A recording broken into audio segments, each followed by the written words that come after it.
Still don't have the script, Joss. It's been 18 months. What? Still don't have the script. Plat Chat Overwatch episode What's he saying? 199. What the fuck's he saying? I don't know. I was just talking about, you know, production and Overwatch and all the thrilling stuff that people can't wait to hear us talk about this week. We got all 5 people on. Yay! In the off season. I like It's your a good shirt, episode. Johnny. Thank you. It's like a nice little bird over a sun. Yeah, I think it's supposed to be like a like Orange? I don't know if this is like a category of t-shirts, like surf shirts, which is like surf that's brands. what it is, yeah. Yeah, and so I like it. these days, yeah, exactly, yeah. So these days, I just wear shirts that my wife buys me because she likes I feel buying like me that's shirts, like a really, and they're always a really good. underrated perk of being married is that you don't have to like, is that you can just, they just hand you clothes to wear, you know? Custa, can you confirm? Wait, at work? No, does your Blood was not listening. I'm not listening. No, okay, it's not wait, I'm not listening. gonna lie. I opened up a Bro is video. not awake. Okay, because it's actually relevant. Because I opened up a video. I was like, oh, I'll open up the Plat Chat channel, and I looked down, and then there's a video that said Sideshow left his Twitch logged in at work, and it was a picture of Bren's face, and it genuinely got me curious as a YouTuber. I've been leaked again. the algorithm is working well. Sorry, what did you ask me?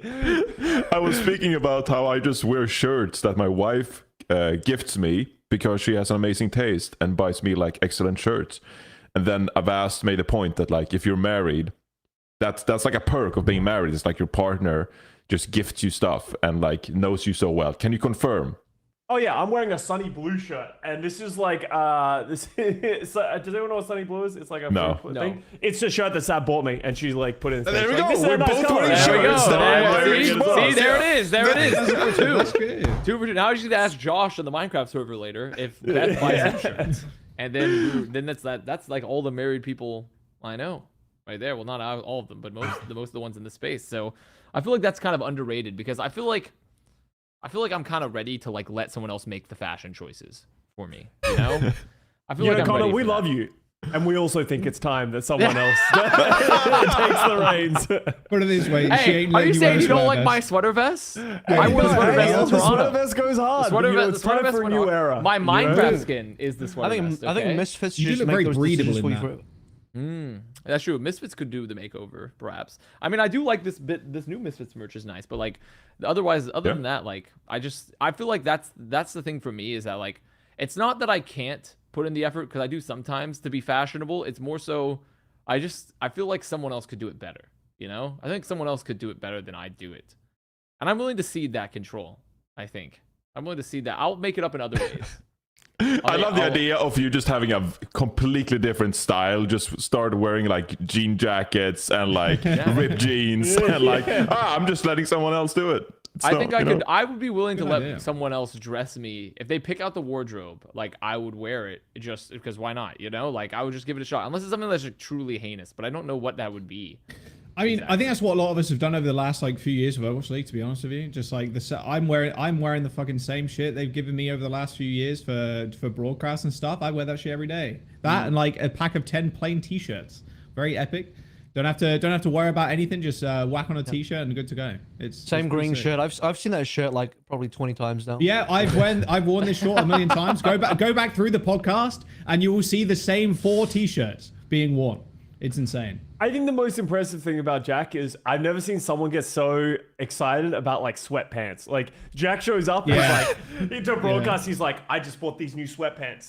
Yeah, These dude. are the sickest, comfiest sweatpants I've ever bought. I'm like, bro, they're just some sweatpants. Dude, I never get to wear sweatpants. The ones from Zara that when we went shopping in Zara, Scott, We went to my Zara fucking and he mind. bought sweatpants. Yeah. I was like, What? God I damn it! I didn't know didn't you could buy things so comfy.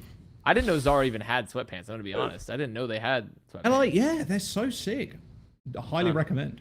Me and Jake, we have a shared love for Lululemon. So sometimes we'll just go into the studio and just like, hey, Yeah, are those that makes Lululemon? sense. Oh, that's so nice, dude. And we'll just get bonded with that. That's That ridiculous. makes sense. That It does make a lot of sense. that tracks. I want to give a shout out to AVRL for being here. I don't know what time it is at your place, AVRL. You don't even have a reason to be up at this time anymore. Like the Overwatch League season is over, so you're just up at this hour for us.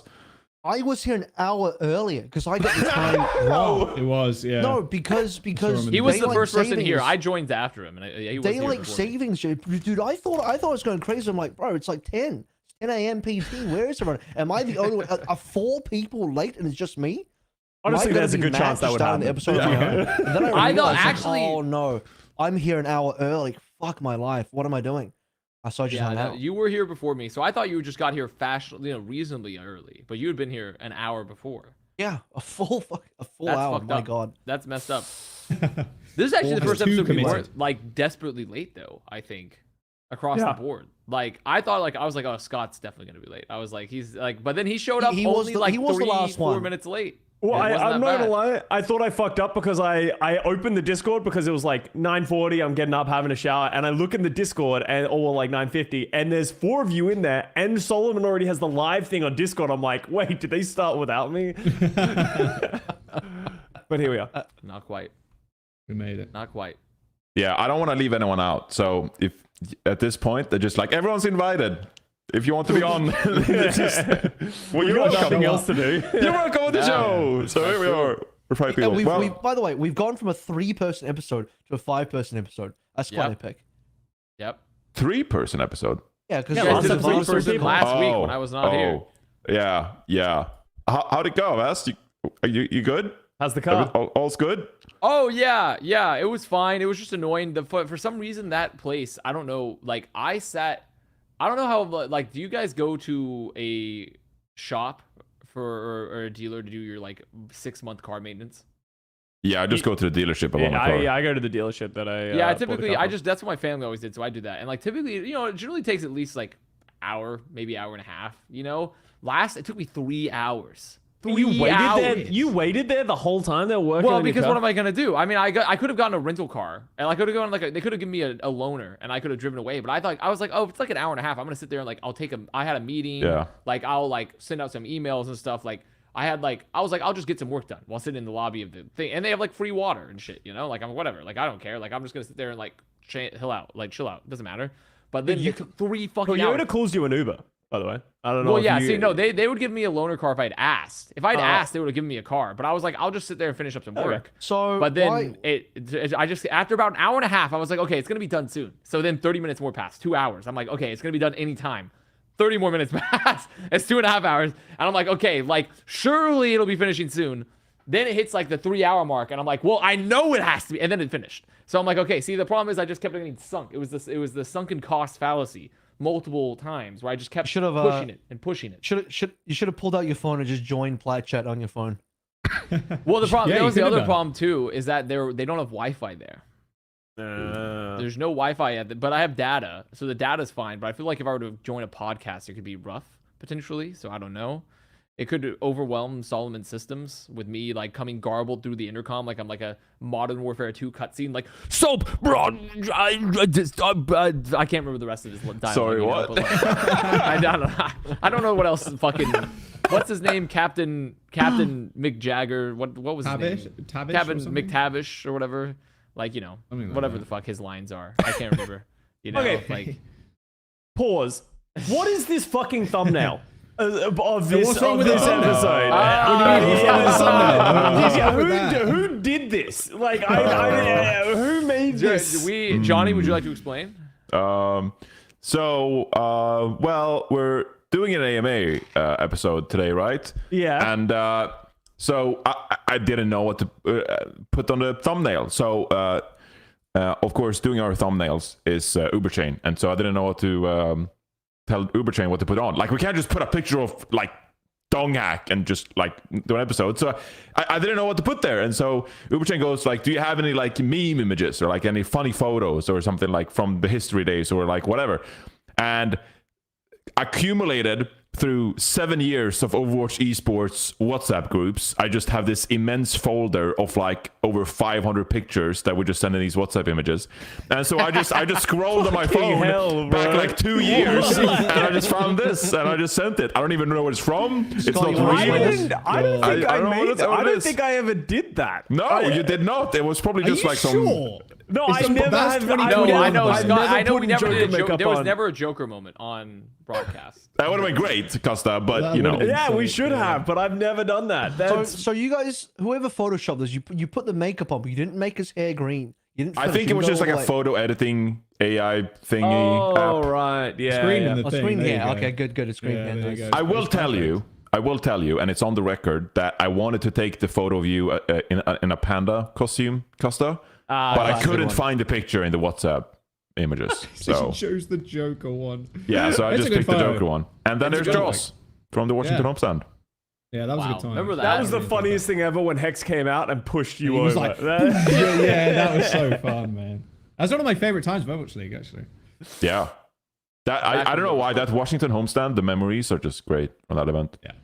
Yeah, really good. All right, so today we're doing like an AMA episode.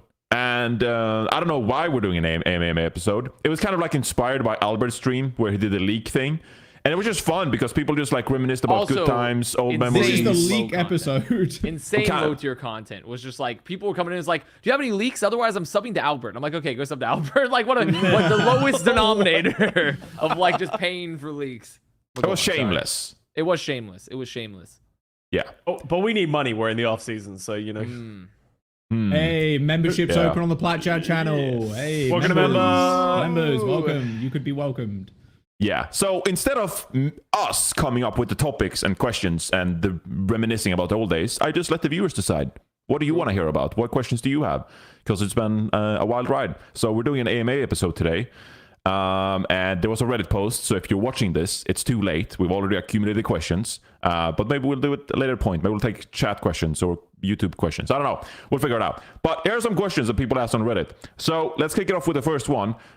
Snow in the Grass asked, where can I get some fresh products so I can remove the hair on my balls? Well, let me tell you, I That's a know good one. the perfect answer.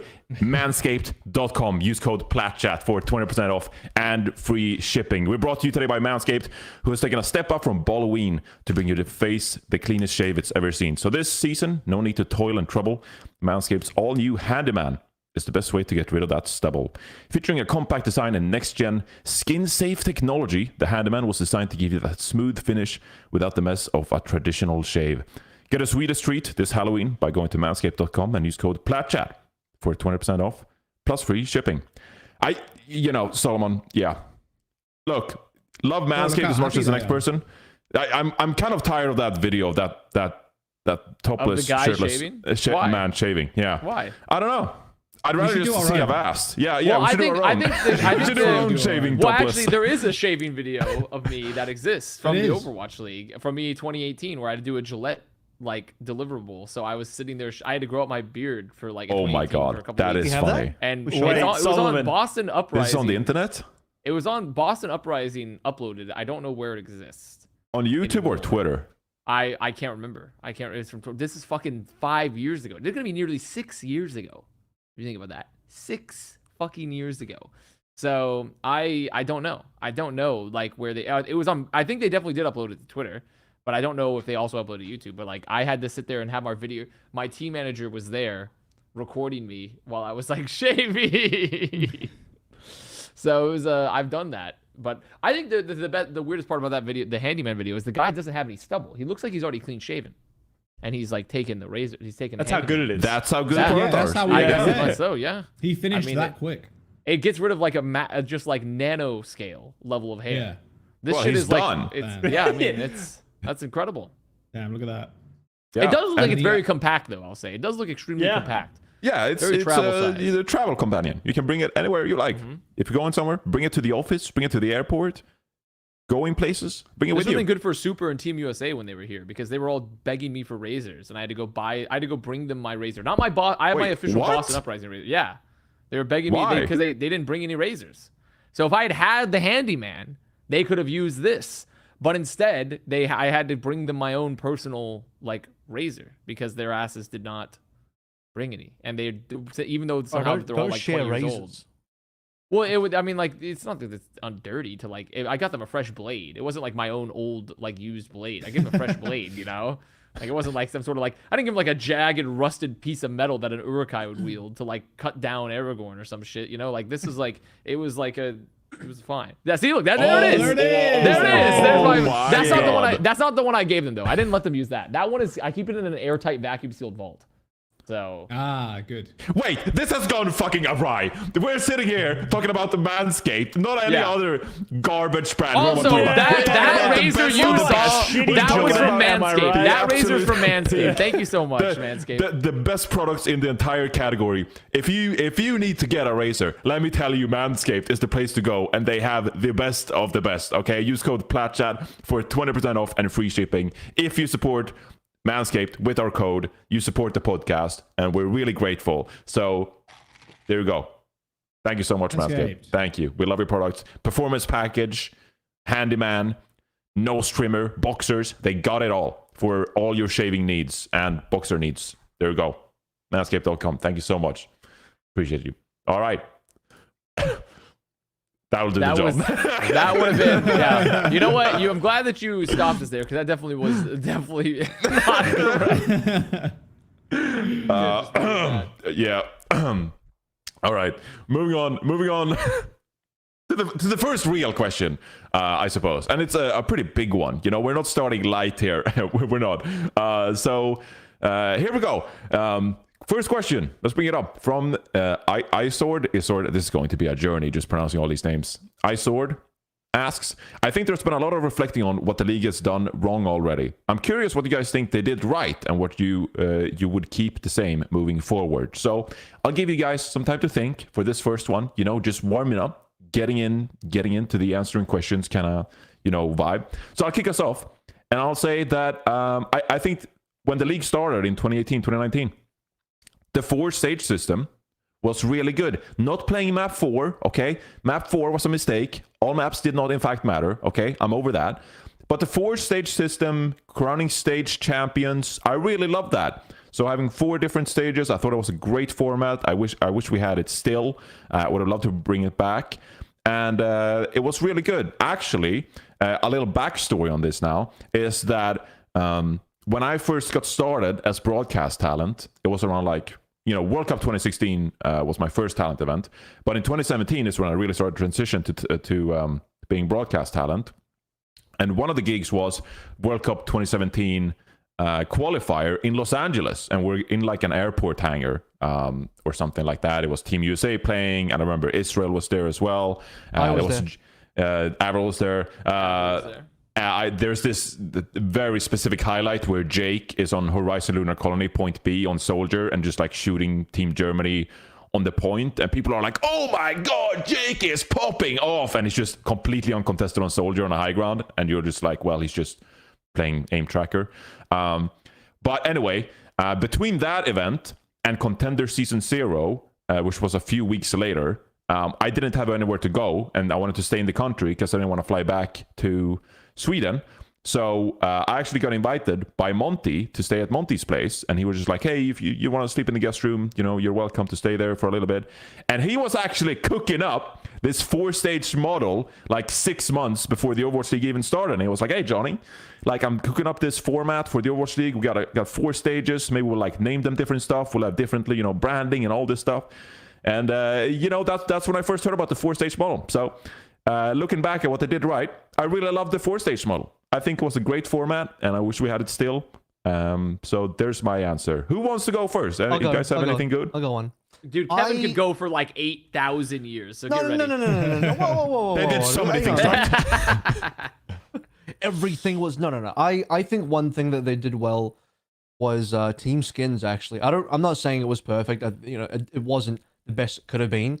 But correct me if I'm wrong. But like Overwatch Esports was one of the first esports to really do widespread team skins, because we had some like team-ish skins in the past for like League of Legends, but that was only for the Worlds team. That was like, you win Worlds, you're the best team in the world, you get a team skin, like 5 skins in that set.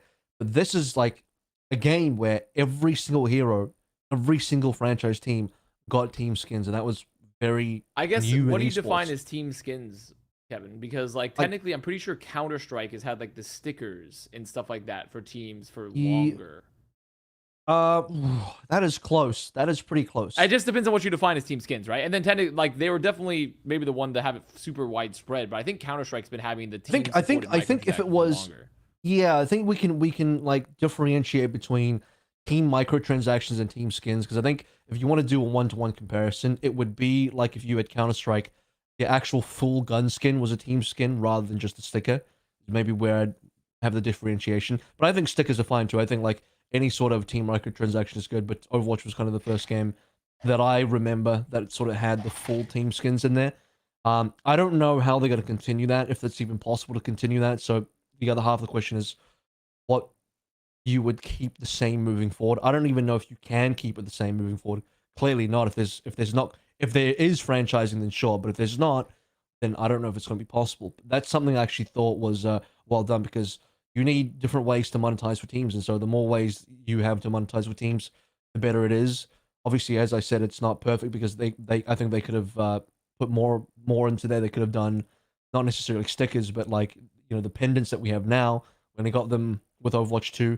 There could have been a lot more for the teams, but yeah, team skins themselves I thought was a pretty good idea. Yeah, I mean, I think I agree that like at least I think really bringing in that model at least was more. I really think that I agree with the stage format stuff. The stage format thing comparatively was really nice.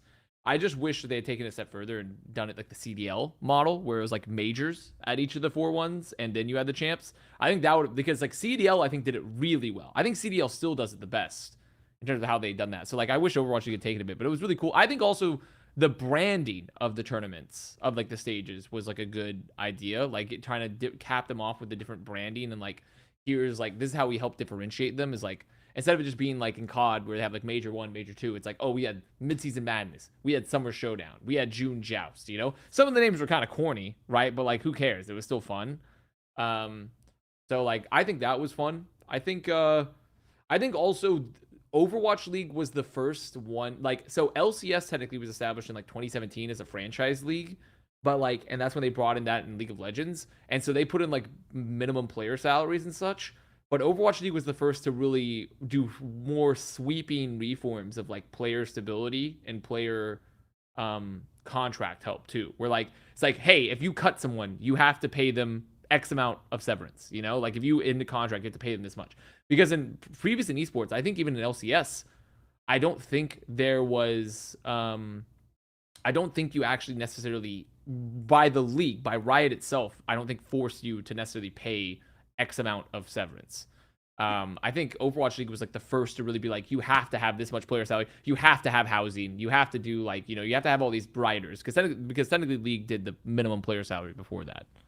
I think there was value there, but I think it's kind of funny because with the league came in like in honestly very player sided with like how it was like impossible to get players out of contracts. I think there's a middle ground there. Like it's definitely good that Overwatch League has always had that like extra time where if you cut a player like a month into the season, 2 months into the season, there is that severance that you have to pay over. I know it has changed as the years have gone on, but like, you know, that was what happened to like certain number of teams. You know, the Houston Outlaws, Dallas Fuel, prime examples of players who were literally like, they signed a long form contract and it was literally just not worth it for the team to ever get them out of the contract. Yeah, but I'm not, that was bad. I'm just saying like they did it right. I'm not simply saying that like, I'm not doing all the refinements, obviously. I'm just saying like they at least added a step further than what other esports had done before. Where like, I'm not agreeing with like the length of all of them. I'm simply saying that like no one else had tried to put some extra protections on players that didn't really exist before, which I think was nice. Now, did that catch on with the rest of the industry? Fuck no. Like that didn't. Like, of course that did not happen. And like that, they got scaled back. But I also think something that was cool that wasn't something that we really ever had to deal with in Overwatch, because we kind of nipped it in the bud so early because of the formation of Overwatch League.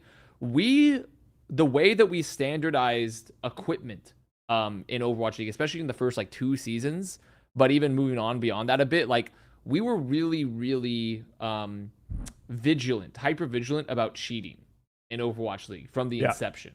Like compared to like other esport titles, especially like stuff like Counter-Strike, but even like Valorant and things like that, like there's been various cheating scandals that have occurred throughout, you know, other major events and other like big events. That has never happened in the Overwatch League ever. Because like the first 2 seasons, there was like standard league equipment, you know, like you had to like tell them your make and model of like your keyboard and mouse, and they would reserve that on hand. And that would only be your match mouse and your match keyboard, you know, like you didn't even have access to that. And then like even when we went remote and stuff like that, we had to keep cameras in the rooms for league ops to like watch the teams, etc. Like they were very vigilant, I think, about cheating in the Overwatch League 2 in a way that a lot of other major esports weren't. That enabled potential scandals to occur. Yeah, I agree. So someone else they did right too. I think a lot of the funnier stuff around the broadcast was quite good too for the game and the league, keeping it fun and interesting. A lot of the old desk segments from like 2020 and like, I remember Custa and Danny and dressed up as like detectives or something along those lines. But that was always quite fun, I think. When I've done Overwatch Live, that's always been really good. Like the facilitation of content has been pretty decent over the last few years, and like especially this last year that we've come into, like my god, having the studio and just doing those fun little skits and stuff, I think has been one of the best times the league's had since like after COVID. So I think that's a bit of like a big benefit. Like the company we worked with, Esports Engine, they just understood, like they just knew, and like every time me and Scott like came into the studio, they were like, "Oh, you want to get involved today? Like, we're doing this thing. Do you want to like do this?" And it's just like, "Yeah, we'll do it. Like, hell yeah, we'll jump in for the cold open or whatever." Like, that's always been, I think, a bright spot for the league. Although the video content wise, has slowed down a little bit because of various reasons. When we've done comms check in the past, I think that was one of the best bits of content the league's ever released, and I think just not having as much of that this year kind of sucked, but I think that in the past has been really good. Even the 2020 homestands, when like I'm in the thumbnail when me and Hex did that skit on stage, like that was like super cool. I think I think the league's done a very good job of not taking itself too seriously and like edged on the side of like, at least in the last few years, just edged Sorry. on the side. Sorry. Jesus Christ. What? He heard the word and he couldn't help Oh my himself. God. He couldn't stop it. Instantly. I get it. Little I'm bro sorry. cannot get his mind out of the gutter. Sorry, but like, sorry. we've edged on the side of like just being fun and like just not treating ourselves too seriously, which has been really cool. And I do want to double down on the format take as well. The 2022 format being the best format we've had, like with the run-up True. to If you want to pick a tournaments, big season, tournament. true. Yeah, 2022 is the best format, hands down. Like games, tournament, games, tournament, games, tournament, games, playoffs. Like that was the best format we've ever had because there wasn't too many games like there were in 2018, 2019, because having that amount of games, it's like viewer fatigue. Like, oh my god, you cannot simply just watch every single weekend. Like, it's just so much like viewer fatigue, I feel. And like what we had in 2022 was the best. Like this year was also good. Like we had obviously the mid-season madness and whatnot. I still think keeping the old format would have been best. And this kind of leads into not that this question's about the negative side of the league, but having a changing format was a bit of an issue. But 2022, I think that format was easily the best. And like you said, Connor, they were a little bit corny with the names and stuff, but it was nice also having tie-ins with the game and having, the MMA skin and all that kind of like those small skins to cap off each tournament. I thought that and the integration of that has been very good. And it put Blizzard's polish and art style to like super good use, creating skins that were very unique. And even recently with the Reaper skin. The Unchained? Yeah, Unchained? Yeah, that one. The one that that one's a little bit more the controversial. Untamed Skin. Okay, sure, it's controversial, but it still looks It's still good. a cool skin. It's Like the still a only cool reason people have skin. said is it doesn't have a Dallas Yeah, it doesn't Fuel have the logo on Dallas Fuel kind of thing. Which I think is fair. Which is a fair point. But like still, it's a cool skin and it's like a cool integration for the game. And yeah, I think that's something that the league has done very well. We did too much edging in 2018 with the format. We didn't get to tournaments quickly enough, in my opinion. Yeah, I mean, I'm 40 games is also just insane. It was an gonna- insane amount of it's games. insane. So. I'm going to cheat a little bit and just add something real quick because I don't know if I can answer twice, but I just thought of something when Jack answered with the content. The watch point in season 1 especially was extremely good content. Like that level of content, I don't know if it's been done ever again in any other esport. Like super highly produced. Honestly, it was expensive as fuck based on memory as well. But The studio show. Yeah, season 1 watch point show was an insane show. And I think that's one of the best things the Overwatch League ever did. I think Yeah, I think that goes down to like, I guess Johnny, you were there, but like their budgeting, like the amount of stuff that they did, and also like they had a ridiculous number of people and producers, right? Yeah, I think they had a dedicated producer just for that show. I could be wrong, but I was not there. In fact, I was not on this show because I was too green. I guess I was too much of a noob.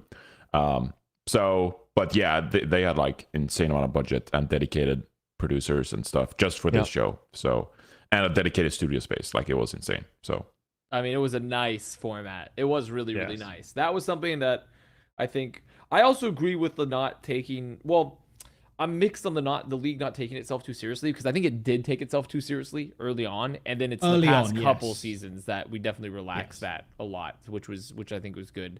I also think that really when you look at the quality of the Overwatch League in the first couple seasons, that's like something to be applauded, was like how much effort was really put into like production quality of things. And unfortunately, it didn't keep up that way for the whole years, but like it was kind of unfeasible to do that. But like the first like 2 seasons of production quality was like pretty unmatched outside of like some of the keynote like Riot events, like like Worlds, like MSI, essentially out like TI, like outside of like some very keynote esport events, the first 2 years of Overwatch League production was like really unmatched in terms of like how high quality it was. That Blizzard Arena as well, man. That was all Blizzard Arena. Yeah, it was all Blizzard Arena. That was so sick. As in the actual venue as well was like insanely sick. Yeah, it was. I mean, it literally well. was just a studio, a stage that they used for like the fucking night show, the late night show for like with Johnny Carson's, back in the day. It was like literally like an actual stage for actual TV. So it was a very high quality place to be. It was all very expensive, like that. Insanely expensive. Blizzard Arena, that Insanely venue. expensive. The Watch Point show in season 1, I heard the costs are ridiculous. Like, I think I legitimately believe it all looks that great, if we had not done that, like, I'm glad they did do it because it was cool. But like, I think if they hadn't done that, I think we could have gotten like 2 more years of the league, just in terms of the costs that were spent. Wow, there are a lot of things you could look at and say that. Yeah. I know. That's besides the point. But I feel like there's something else I could say that the league did. Let's just say if we didn't have DJ Kelly, we probably could have had 2 more lands minimum. At least 2 more lands. I also think, from what I understand of the industry at this point as well, I think another thing the Overwatch League did pretty well in that it's not really been replicated outside of like some instances here and there, is that like I think Overwatch League was tried to be at times. There was moments here and there where it was tried to also have some extra guarantees and like treat well the talent that worked on it compared to a lot of other esport products. And so in my personal opinion, from my view, from what I've seen the inside in, I think compared to a lot of other esport products, from what I hear, there's a lot of horror stories essentially of like of what goes on.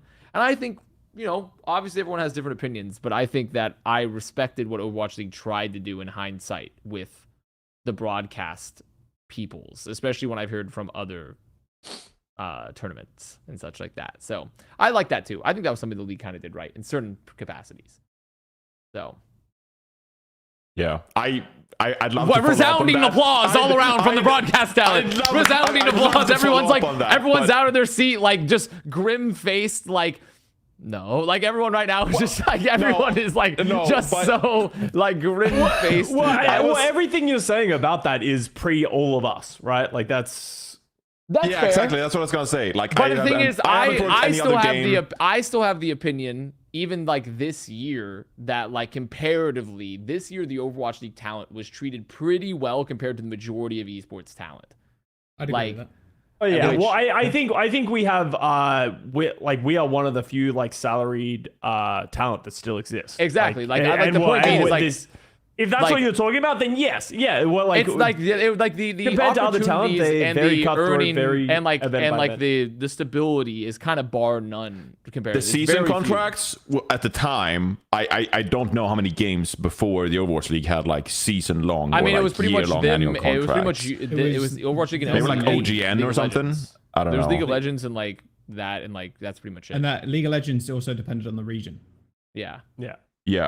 And from the get-go, the goal was to have like multi-year contracts so that people could settle down and have families and have job security.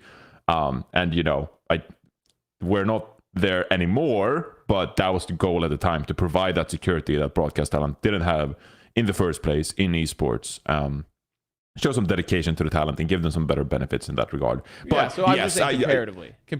I felt like that was something they did, reasons. Yeah, so I can't really answer the question because A, I didn't work any other game, and B, I kind of got like a freaking free pass from 2016 playing days and starting work early, right?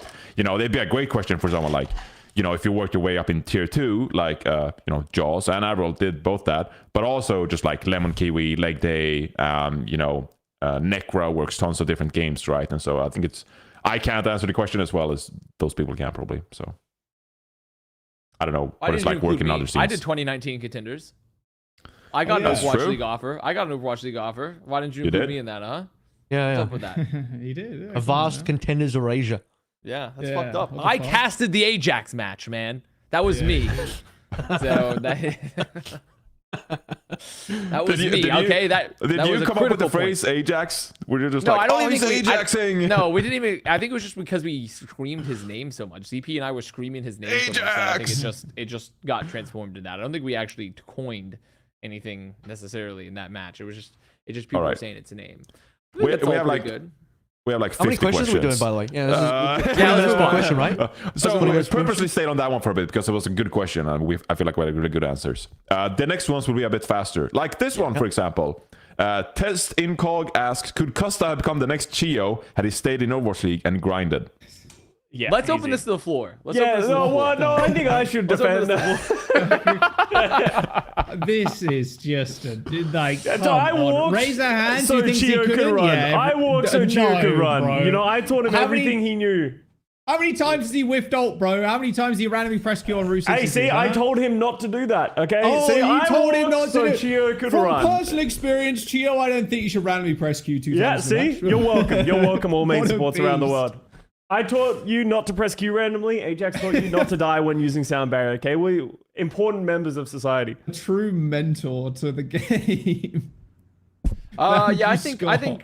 I think Custa probably. I think if we had if Custa had had enough time in the lab to cook, he could have been ChiYo for sure. I think he could have done it. I think he could have done it 100%. I think that would have been possible. People underestimate what if you give Custa enough time, what he can do. Yeah, I People know. We're learning that in the Minecraft server right now. Yeah, I was going to say the Minecraft server for that. Yeah. I got a question for you. Could have asked Custa to be the best backline in the league? Oh my goodness. That one definitely is not true. That We one would have cooked definitely in would never 28. be What do you possible. mean? What do you mean? That oh one my definitely would god, not bro. be true. You gotta Well, it's just because, lie well, to the first of all, it people wouldn't have more made any often. sense because we're both main support players, so we never would have had the flex support mechanics to begin with. Oh, Even though I Costa did feel started for flex support. That's true, but he stopped Oh, yeah. playing that shit like ages ago. You know, he played like his whole When he, career was when main he support. realized he could never be Drone Egg, he was like, I can't do this. Yeah, I yeah, gotta move shit. on. It's We like, gotta move to Mercy. all right, No, it time wasn't- to I wrap mean, it yes. up. Did I fill for Neko in Boston Uprising Scrim Season 1 for flex support? Yes, I did do that. Did I beat Philadelphia Fusion a couple times in scrims? Yeah, 100%. I did. But that's not the point. The point being here is that I just would not have. We would have been. I think we would have done well though. We were both personable people. We could have done well. But If you would have continued playing, I mean, I could have seen it. 2020, Custa Avast in No, the you could backline not. on on the last night's on the leftovers. Boston Uprising, yeah, you know, No. we could have been there in that legendary Houston Outlaws Boston. I don't game. know. I don't know that would have been us necessarily. But I think if we had, I will say if we would have been one of the most marketable backlines in the league. If we had, I think we could have dominated the content game for sure. Yeah, Are you yeah, good? we'd no. be a content Are you machine. marketable? Yes. Yes, that's Houston. People got a whole career off of that from Houston Outlaws, man. So like I could have done that. If Flame had picked me, my whole life would have been different. Ah. My whole life would have been different if Flame had picked me. If I'd been the apple of Flame's eye, Avast looked at Boink and said, I want to be him. my whole life could have been so different. I do have a quick follow-up for you, Custa, on that question. Your first year, you were retired, 2020, and you won a desk. Did you have a team you looked at and you were like, oh, I could have jumped into that team and played main support for them? Or were you just like completely out of the game? No, I think if I really wanted to keep playing, I think I could have. I don't think I would have been very good. Like, I don't think I would have been, like, I was on the way out at that point. But it's like, that's just like a level of commitment thing, right? Like, once you give up, it's fucking over. So in 2020, I was like, no, don't even care. I didn't play Overwatch for all of 2020. Like, I literally was just like, I'm not going to play this game. I have been playing it for the last fucking whatever it was, 5 years at that point, 4 years at that point. I just didn't want to think so. No, You got an offer, right? I was all out. You got an offer in 2020, didn't you? No, I had Wait, I a thought you said- guaranteed contract with the Los Angeles Valiant. I could have Yeah. played with the LA You Valiant. could have had a bag if you wanted. Yeah, I could have been one of those You could have had classic your boink people. year, you know? Yeah, I could have had my boink year of like because I had a guaranteed contract. I think there were a couple of teams that were interested, but I think for what I was worth at that time, no one was interested. So Yeah. There you go. There it is. It is. All right. It Moving was on the to the inverse next for me. question. People were saying I wasn't getting paid enough back when I was playing, so that was the inverse. Oh yeah, Keep saying that. Yeah. Keep saying we that. don't want him because So we think he's marketable. underpaid. He's underpaid. That was a bidding war for Avast. Yeah. Yeah. All right. Moving on. What do we got?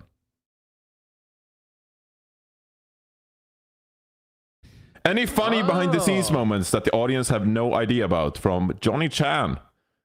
Johnny Chan. Is this Johnny ultra Chan. count on Reddit? Johnny Chan. Any funny behind the scenes moments? I feel like I've given out a lot of my funny. Real behind quick, the scenes. shout out to the audio listeners, real quick. Anyway, Oh yeah, continue. the audio listeners are gonna love Shout that. out Last- audio the segment no, before that. I'm not gonna explain it, but just keep going. Yeah, what do we got? I mean, it was on broadcast, but honestly, the Johnny Fish in the microwave thing was funny as fuck. Like, holy moly, that was a bad smell. Like, I've never smelled a worse bad. smell of my fucking life. Like, microwaving fish, I'm like, okay, yeah, you can get away with that. But motherfucker probably microwaved those Swedish fermented fish. Like, it was so bad. It was like, really you bad. And the thing is, the way the studio was laid out as well, you kind of come through bad. the front door. There's a massive open area, and there's like a talent like green room. There's a kitchen, and then there's a double door to the actual like studio bit where all the producers and everybody, and then the actual set. So like the smell couldn't penetrate through those doors. So when me and Scott came out of the set and back into where the kitchen was, it was just a wall of just disgusting fish. It wasn't even a fish smell. It was just death.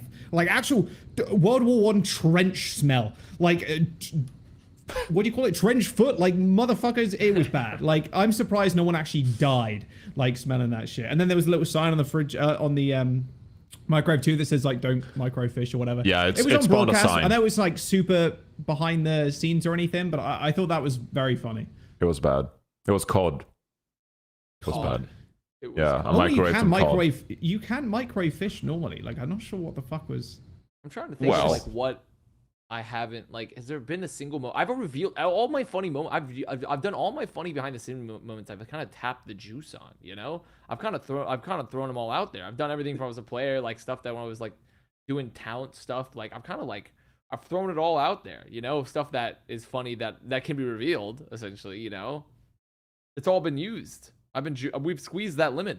There's no ZP juice down the left. stairs is a classic, ZP but down it's the already stairs. out there. But I've already explained wow. what happened when ZP went down the stairs. I already told people what happened. But like we were literally just walking down the stairs at the Battle for Texas last year, and then he just fucking slipped because he's a big galoof.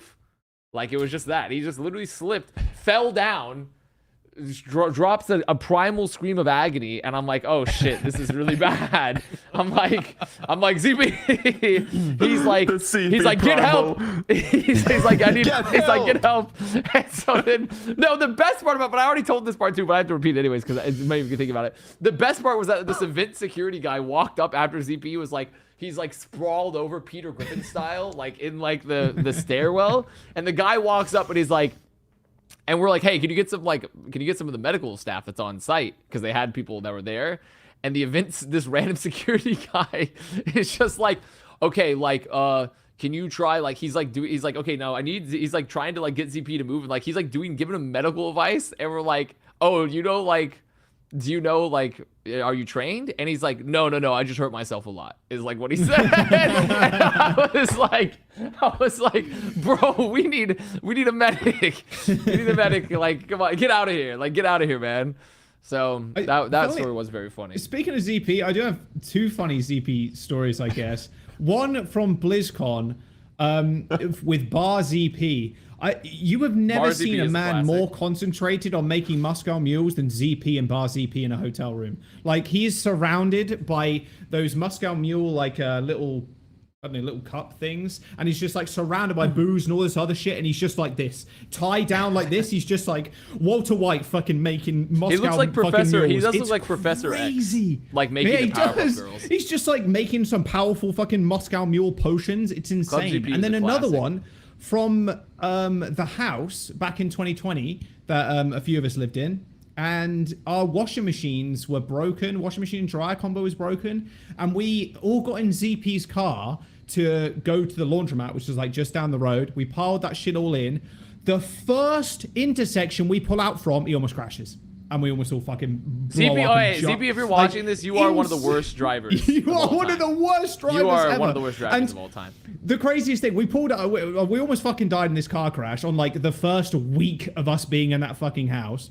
Then we go to the laundromat, we do our laundry and stuff. And then we were about to like go back, and ZP's like, all right, get in the car then. And then everybody except me is like, nah, there's no way. And everybody drags their like giant laundry bins worth of fucking clean clothes down the fucking road. And I'm like, I'll risk it again.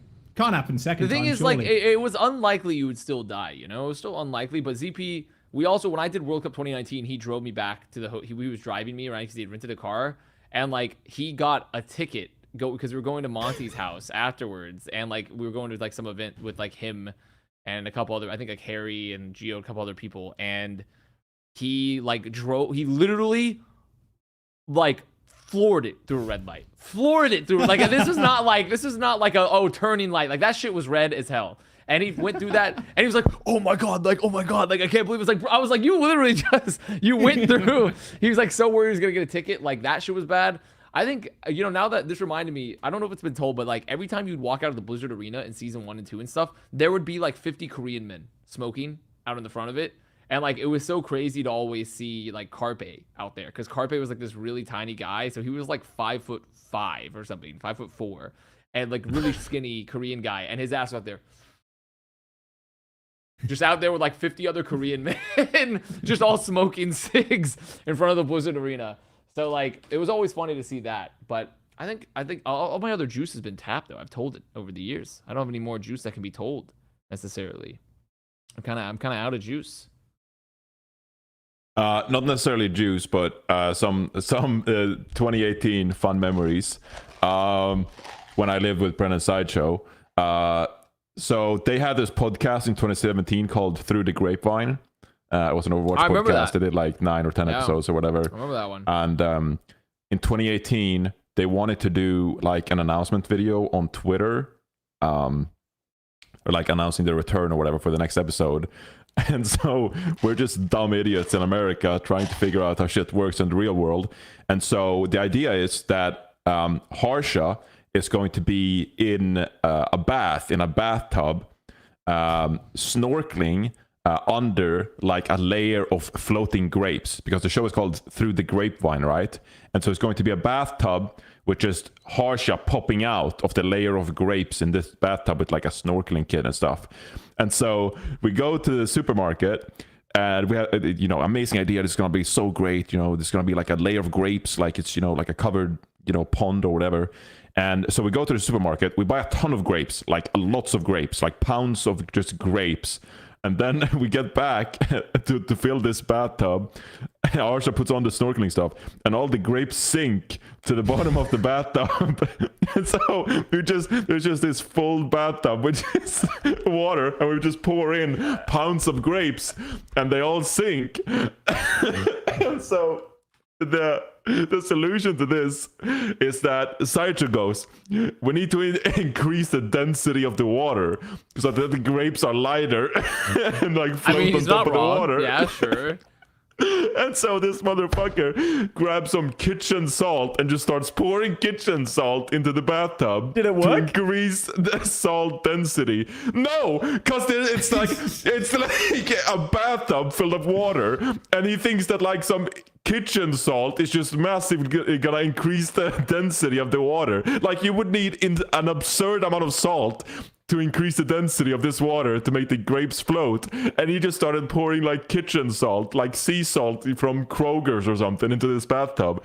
And we're just like, yeah, Josh, I don't think this is gonna work. I don't think this will work. So it was just like a bathtub with pounds of grapes and some kitchen salt in it. And there's a video out there somewhere with Harsha, but it was just straight mania. Actually, that reminds me of another Plat Chat story. But it's not directly Overwatch related, but when we did Valorant LCQ in the faded one in 2021, that was like we were Plat Chat, so it was myself, Bren, Josh, Wyatt, Mimi, Bala, and then Kurt was the producer on site at the LCQ, and that took place in LA. The one that was the event for Valorant, they canceled it. There were so many production issues, and everyone caught COVID multiple times that they had to cancel the whole event. Literally cancel the whole LAN event, essentially, and they had to do it all online. We showed up and we had a segment where we were that year, we were really smashing shit with Plat Chat. We were doing a lot of smashing, and so we're like, we went and bought we need to buy cake, and like, okay, we went to a Vons because that's where you go to when you're in LA. You go to a Vons to go buy your things because it's very easy, and they ran out of cake, so we bought like 40 cornbreads. We bought like 40 things of cornbread, but then like we had Ubered there, and I had forgotten my wallet, and so did like someone else. So then Mimi, who was our first time ever doing anything with us, had to pay for like 40 things of cornbread. Mimi had to pay for like 40 things of cornbread. And then we had to buy all the icing too to ice the cornbread to make it look like a cake. Classic shenanigans. Just classic stuff. Additionally, I lost like all the memorabilia from that. So I don't know if Kurt still has it. I need to ask Kurt. But yeah, good times. Good times. I don't know if there's any great like Overwatch League funny behind the scenes, but just through all our lives, there's just been great behind the scenes like among us, whether it's like Plat Chat or the content house in what was that 2020 or whatever, with the hot water situation. I am so happy that I did not commit to that. Streaming I'm house. also very glad I did not commit to that house too, because I was asked to go to that house, and I was like, fucking ants. Oh my The ants and the I hot did not water. know. That shit was so stupid, bro. that house The is hot water, probably the hot water was the worst, honestly, because we were literally traveling to events at that time. It's like, oh, thank God for that, because I get a hot shower when I travel. No, the worst thing about that, first of all, is the hot water, is that they had a functioning hot water tank. They just didn't give us the key to the garage Yeah, that the had the fucking hot water garage. tank. They're like, because there was one in the roof. We literally called a plumber out twice, and the plumber's like, yeah, there's one in the roof. I'm not touching that shit. If it blows up, it destroys the house. So then we call the landlord for like the 15th time, and they're like, what about the hot water heater in the other garage? And we're like, what the fuck do you mean? And then they gave us So the key, stupid. and we opened it. The second one was that we were a content house that didn't have functioning internet. that one was That also is a kicker when you have a streaming house where only two people can stream at a time, and that's with these like third-party internet things. Oh my god! Dude, I remember you made a schedule, and it's like, Yes. who wants what time slots to stream? Yeah, it was fucked up. Who's taking the night shift? Oh my god. We were at was the like end a of a cul-de-sac, and every was so Karen fun. was doing Zoom meetings from home to do their Yeah. job, and we're at the end of a cul-de-sac. So from the times of like 11 a.m. to like 6 p.m., the internet just barely worked. You could barely get one person streaming, and Ben was like Bren was like a cyberpunk fucking net runner with his modems, and he had these giant splitters that were like super fucking high tech. Like this shit's meant for like a school, like a big organization or something, like with a lot of people to perfectly direct traffic to what systems and like around the fucking house. And that guy was just in the mainframe the whole time, like sorting this stuff out, and we could get 2 people online thanks to that bit of kit, or those 2 humongous switches. Man, that was so fucked. And like, there's a video I still have on my phone of like me taking like just a shot of the whole house, because there is just cables and Ethernet cables everywhere, and there's tape to the floor, making sure no one trips over the fucking Ethernet cables. And then the washer and dryer at one point was making such a loud fucking racket. Yeah, you I should do say remember that. I shaking remember the that. whole I've fucking seen house. that one. Oh And then you my gotta God, dodge dude. I saw the video of that ant one. poison hills that were all over the place yeah, as the well. fucking the Bren white went to powder war that's with the everywhere, ants. but it's actually just ant poison. Yeah, my God, if we got raided in that house, they're like, this is cocaine for sure. Well, Like, you know, oh my God. I actually enjoyed that time, even though it was an absolute shit show Yes, and it didn't do I what it agree. was supposed to. But because that was peak COVID, and Bren had his entire gym set up, so we just Oh, that like was all of wicked, us yeah. would just go to the gym, and then we would just like all fucking stream and play video games and stuff like. It Yeah. was good. It would have was been better nice. if other people could come inside, and that was the whole point of the house. But yeah. And small They've been good at things the internet work, actually too. during COVID, like that helped a ton. Like we used to go out on walks. Do you remember those in the evening? Just like Yeah. after dinner, we'd just go for a walk around the block once or twice, and that was like, man, this is nice, man. Like, and that was my first time moving to the US as well. Like that was my first year. And because I had no idea. Like I was like, Josh, Bren, help me. I need apartments. How the fuck do I look for them? And like, come with me, my young British son. I'm actually older than both of them. Come with me. And come and live in this house. It's gonna be fucked for like a year, but it'll be fun. Dude, that was a good house time. was legendary. Also, you guys like started like the Team 7 thing or whatever. Yeah. For the Valorant, yeah, we did the Valorant video. That thing That was was so fun as funny. fuck. Nothing was Yeah. ever done ever again Yeah. for it. No. Okay, do you know a funny story behind that Valorant video? Like, we got emails after that, after we published it and stuff from the league asking like, are you guys really going to be competing in Valorant? Like, and like they were super serious, like the legal team and stuff. We're like, Yeah. we need to know if you guys are actually going to be competing and like all this shit. And we're like, no, it was a joke. Did you It not was like- watch it that was a video? joke. It's a joke. Code is killing the fucking Ender Dragon in that video. Yeah, that was Just sick. warm up. They were very concerned that it Oh, might not man. be a joke, but it was. That house is still one of the funniest things too. Have we ever been discussed about how the various amount of like, is this something we can discuss, the very amount of like visa crimes that took place in Europe, or is that something that has to be still buried for the time being? Well, we get Maybe into we don't container talk about stuff. the times we committed crimes on Yeah. a podcast. Which one of you guys have committed crimes? Put your hands up. No, I have not committed any crimes. I've always If legally any traveled federal around the agent world. watches this, Yeah, I any have never FBI's? committed a visa crime. No, And but any visa, federal this agents is, no, out this there- thing, it The takes place in the trying to get us European Union. deported. America has no jurisdiction there, so it doesn't matter. If you got a black spot on your record, they're gonna look at that and go, "Hey." And also, you this guy- wasn't, you and suck." just to clarify, this wasn't me, and nor was it anyone on this podcast. So you know, that was the other thing. No, nobody on this podcast. Has Nobody committed on a this crime. podcast was involved. The in any FBI capacity listening, other we're than all clean. Other tangentially, that was it. So, yeah, I'm out of ideas now. Yeah. All Okay. right. We should Next move question. on to the next Yeah, that's- question. We're Yeah. doing 5 questions in this whole show. Let's do it. Yeah. Well, these have been great questions. I've thoroughly Yeah, been enjoying true. this. That's true. Yeah. So, Thank you know, Reddit. yeah, this is not really episode 200, but, you know, almost kind of. What are your current passion levels for Overwatch? Will you stick with the game with whatever competitive scene comes next, or are you considering pivoting away, placing less emphasis on Overwatch professionally? So I will say straight off the bat, you know, if you don't want to answer this question, you know, feel free to, you know, you don't have to come out there honestly, like you haven't signed away your, you know, truth, honesty over, what is it called in the United States, have. where you go on like the court, where just like, I swear to be whatever. But I'll answer myself. It's become sort of like I've reached this age now where it's almost like a money question. Where like if the money isn't there and I have to get a real 9 to 5 to, you know, make salary and provide for my family, provide for my wife, and, you know, start a family, you know, build out my life. It's honestly a money question for me. Like if I can afford doing Overwatch, I love the game. I'm honestly enjoying the game more now than I've done in years. Honestly, I really like 5 versus 5. I love playing ranked. It's fun, casual. I'm not taking it too seriously. And that's been a real treat for me. So I love the game, but it does come down to the financial situation for me personally and being able to do it full time. So that's where I'm at currently. That's a very mature answer. I think as we all age, that's pretty relevant. But I still like Overwatch. I think the game's in a good place, especially considering like the game's actually making money. That whole like Steam sales thing was funny as hell.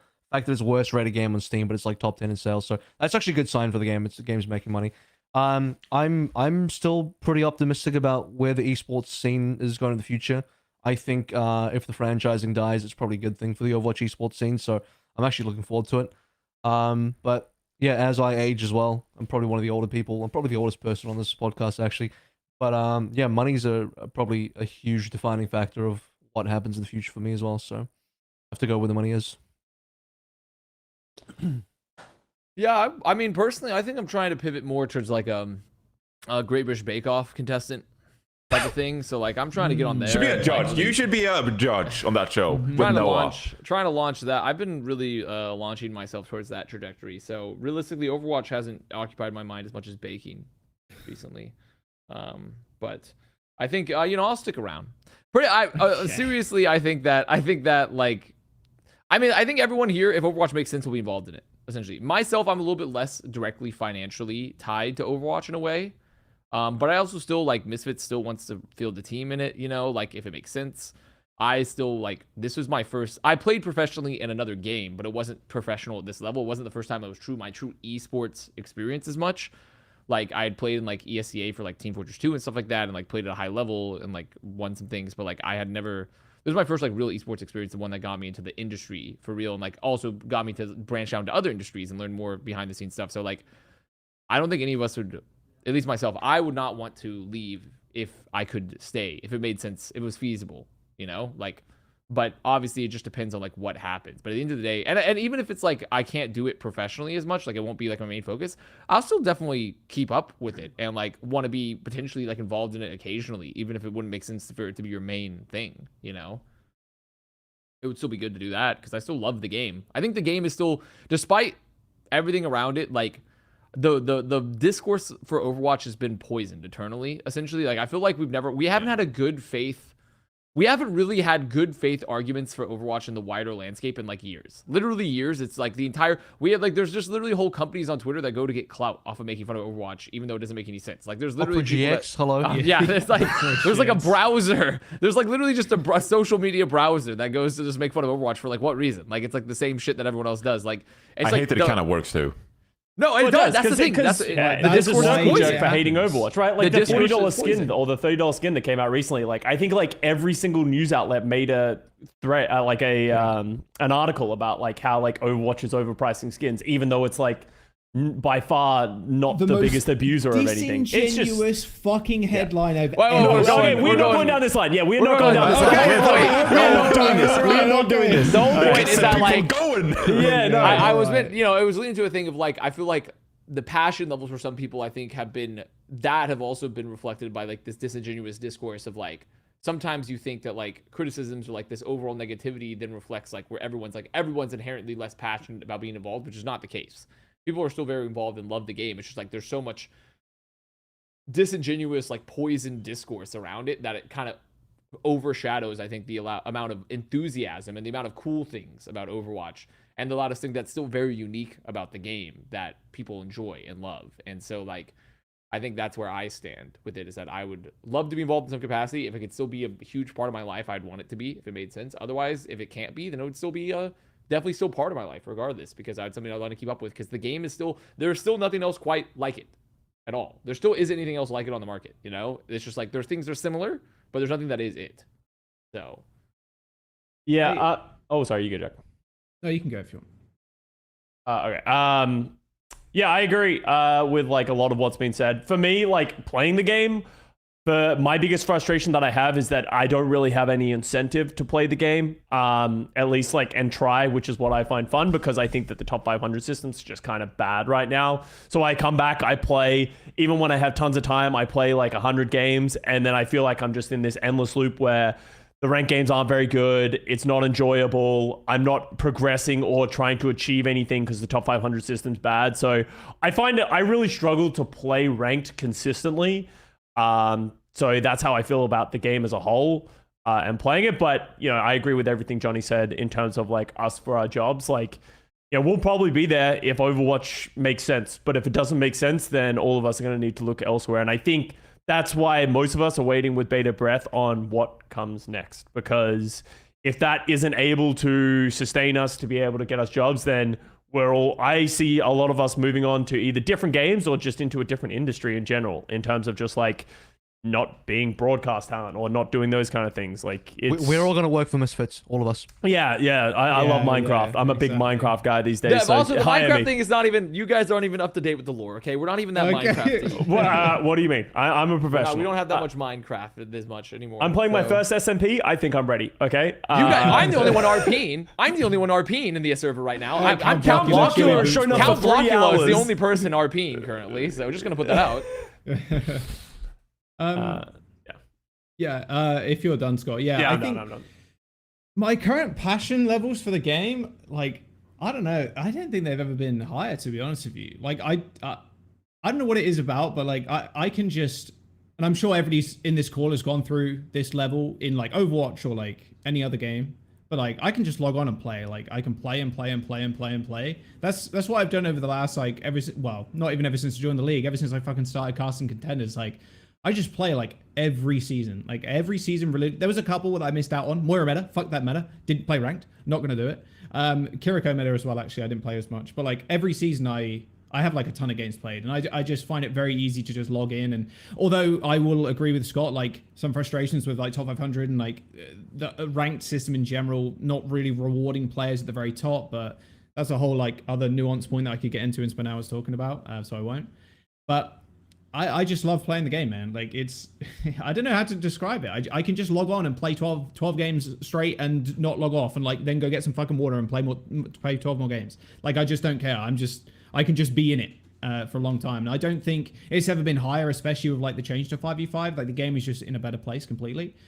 So yeah, like I don't think I'll ever stop playing unless I'm in another game at that point. And yeah, Johnny Scott are correct in saying like if the money doesn't make sense, then there's no point dedicating like a ton of energy and resources to casting the game and like, you know, actually following that up. And obviously we're all kind of hoping that it does make sense because this is something that we love and it's been our passion for a long time. And I've done it once already with casting because I've been casting since 2015, 2016 or something. I got my first paycheck in 2016 or like my first gig. It was 125 Same, euros. actually.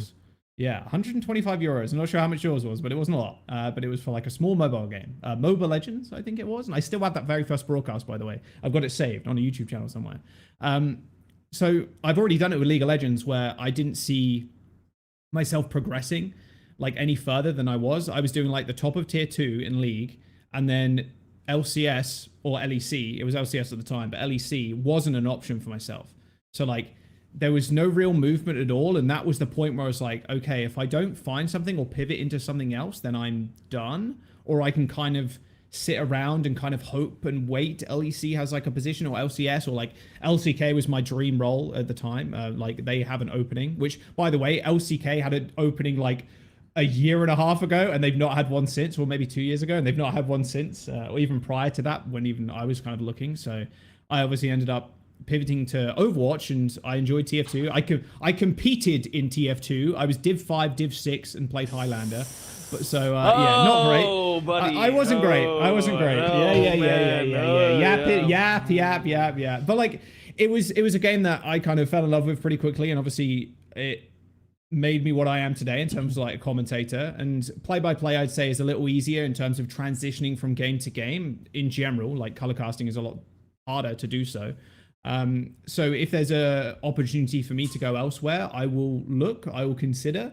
Will I take it? I'm not sure. It does depend on the game. It does depend on a lot of factors. And I think, like I mentioned at the very top of this, I don't think that's really what anybody wants because it's been a passion for us for so long at this time. But if the money makes sense elsewhere or whatever, like in another game that's at the top right now, like, hey, it could happen. There could be a chance that we're on different broadcasts next year, or like we're completely out of this whole thing and we go do a 9-5, or like in production, or actually working on game dev, which is like another path for myself that I want to continue to look into, is hopefully become a member of Team 4 at one point. Like that's a kind of another goal if I don't like achieve my casting one. Like, yeah, it's difficult to say. And I think every single year we go from season to season, it's always a big like, like what's going to happen? How's the format going to look?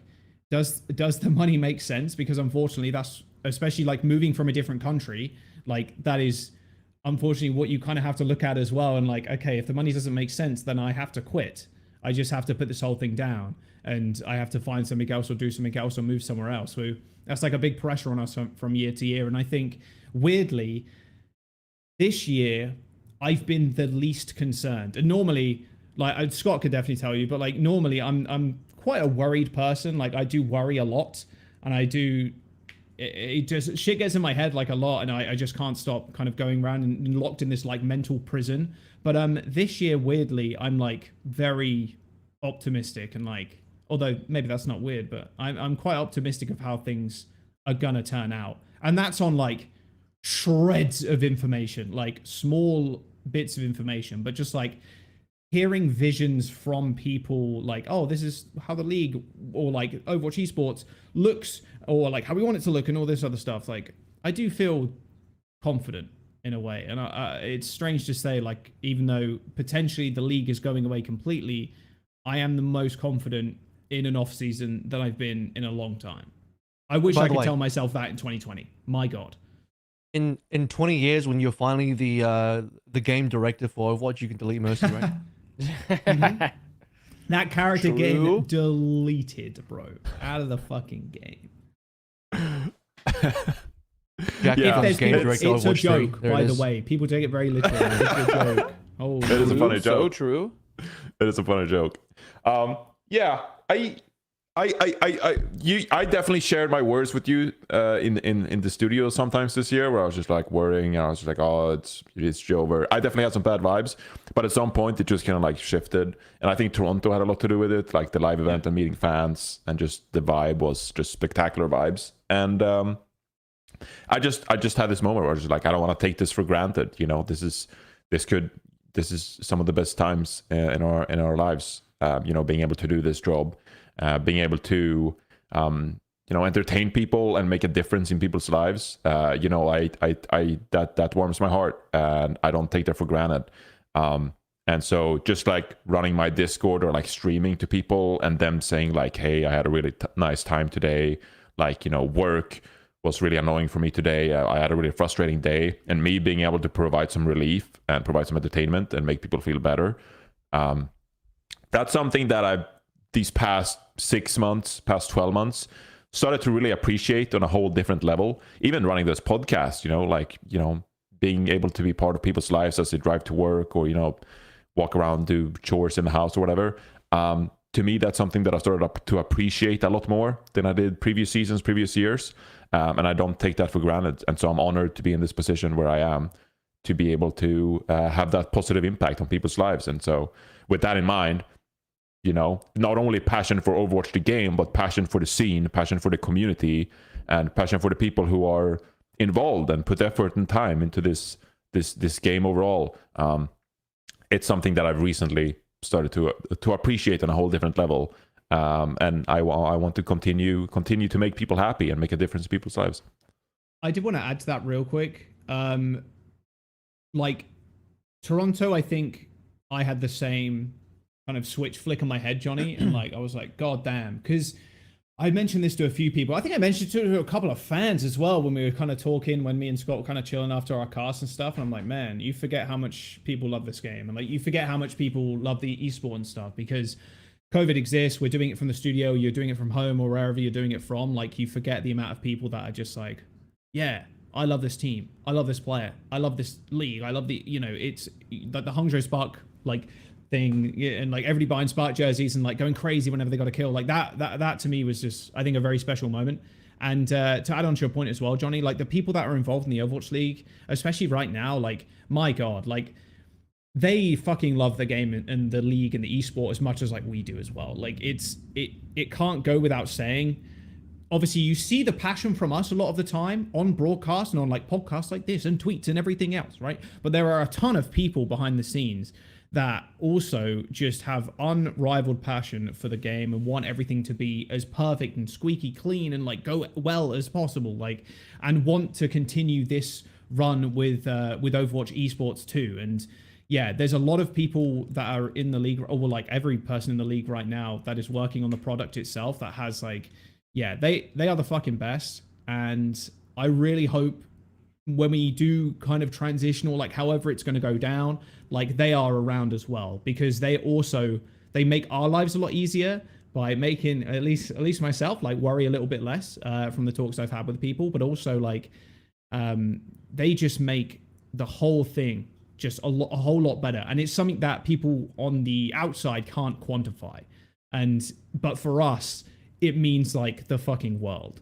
Like our talent managers and just comp ops and just everybody, just like the people that work on this day in, day out. And like, yeah, man, it's insane. So yeah, I just wanted to like say, as like a small, I guess, thank you to those people as well. I've thanked a lot of people personally, but I just, yeah, I want to put that out there now. All right. Moving on. I don't know if this is in this sheet we got here from Solomon, but I don't know if this is a great question at all to follow up on that. But well, I don't know. Bricks14 asks, adding to the last question, what were the moments previously when your passion was all but gone? I know I stopped following because I only came back last year. So to clarify, I'm a stupid Swedish person. Does this mean when you had no passion or like all but passion? It's when you had no passion. You had no passion. So my passion was at my lowest during when Jaws was in the middle of that rant. Right there. That was my passion. My passion was at my lowest there. You know what? Fuck you, buddy. Fuck you. Fuck. I was like, holy shit, bro is going. Bro is going I wanted off to get there. off my chest. That was great. And it was good. That was It was good. Motherfucker's been putting me down since day one. No, while that was happening, you did inspire me. I was leaving a bunch of really old Discord servers. What you were doing. Don't let him have his Joker moment. That was great, Jaws. It was great. It was good. It was really good. I was listening to it. It was nice. It inspired me. Kind of. Yeah. So are we talking about like the most Jover moment? Is this? Yeah. When was your most Jover moment? I think the most Jover moment for me was 2020, and Valorant just came out, and I was still doing contenders at this time, and I was very uncertain about my future. I was like, dude, I have no idea. I don't know if I'll ever get hired for Owl. Everything's completely up in the air, and I think I spent a good amount of time that year focusing purely on Valorant, and I didn't look at Overwatch, didn't touch Overwatch, didn't watch Overwatch, didn't do anything related to Overwatch for like maybe 3 to 4 months straight. And that wasn't because I disliked Overwatch. That was just because I was expanding my opportunities. I wasn't part of Overwatch League yet, and I was just seeing what options were out there. That was, as far as like the period of when Overwatch existed to now, would have been my most Jover moment. But it's not even that Jover. I wasn't even like hating. I was just like, expanding. Yeah. I think, yeah.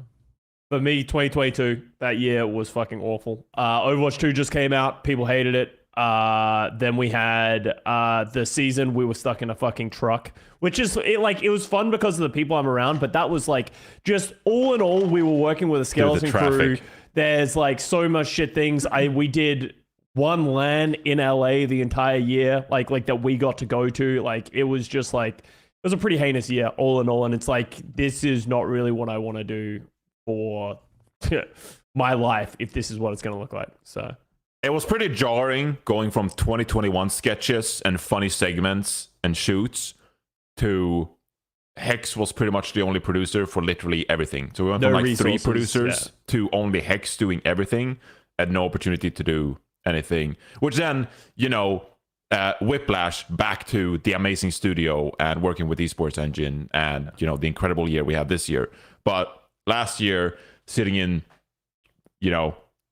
75, 90-minute traffic to go down to Irvine and sit in that truck, and then Friday traffic leaving, it's 2 hours back. I mean, that was like a 14-hour day to go sit in a truck and But at the same time, this is the Blizzard fanboy in me.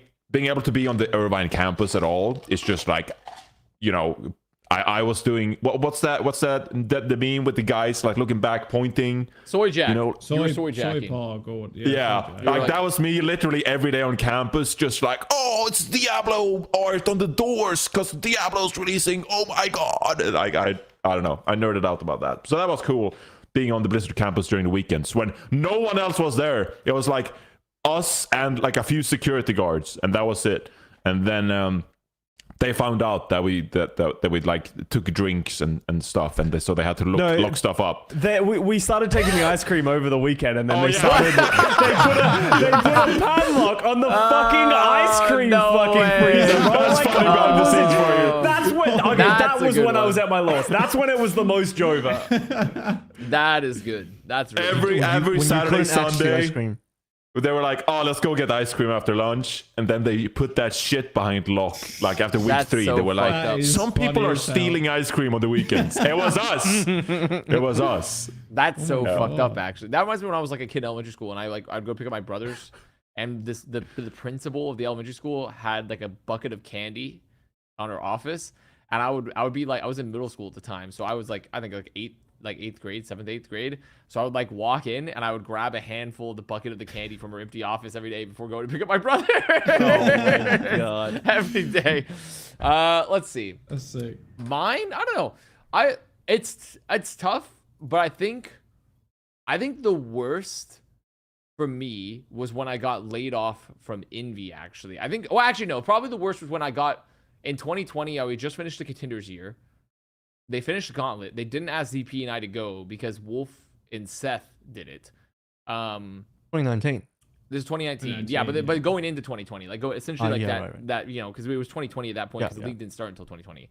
And so then I had a meeting with the talent managers at the time where they were like, hey, you and ZP are casters for Overwatch League next year. You're covering the Dallas region. And I said, oh, okay, awesome. They literally said, they're like, hey, you're doing this. And I was like, great. Like, that's awesome. That's what my goal had been. Then a couple months pass. Offers letter go out. ZP gets an offer letter. I don't. And I'm like, what the hell is going on? And then they're like, oh, like, things change. And I was like, oh, okay. I was like, okay, I guess. Like, so that was like bad for me because I had like planned everything around everything had been planned around it. All the things have been based around being talent. Like, it wasn't like kind of like everything was open. Like, it wasn't like no one had promised me anything, because if no one had promised me anything, I think I would have been like exploring a lot more options.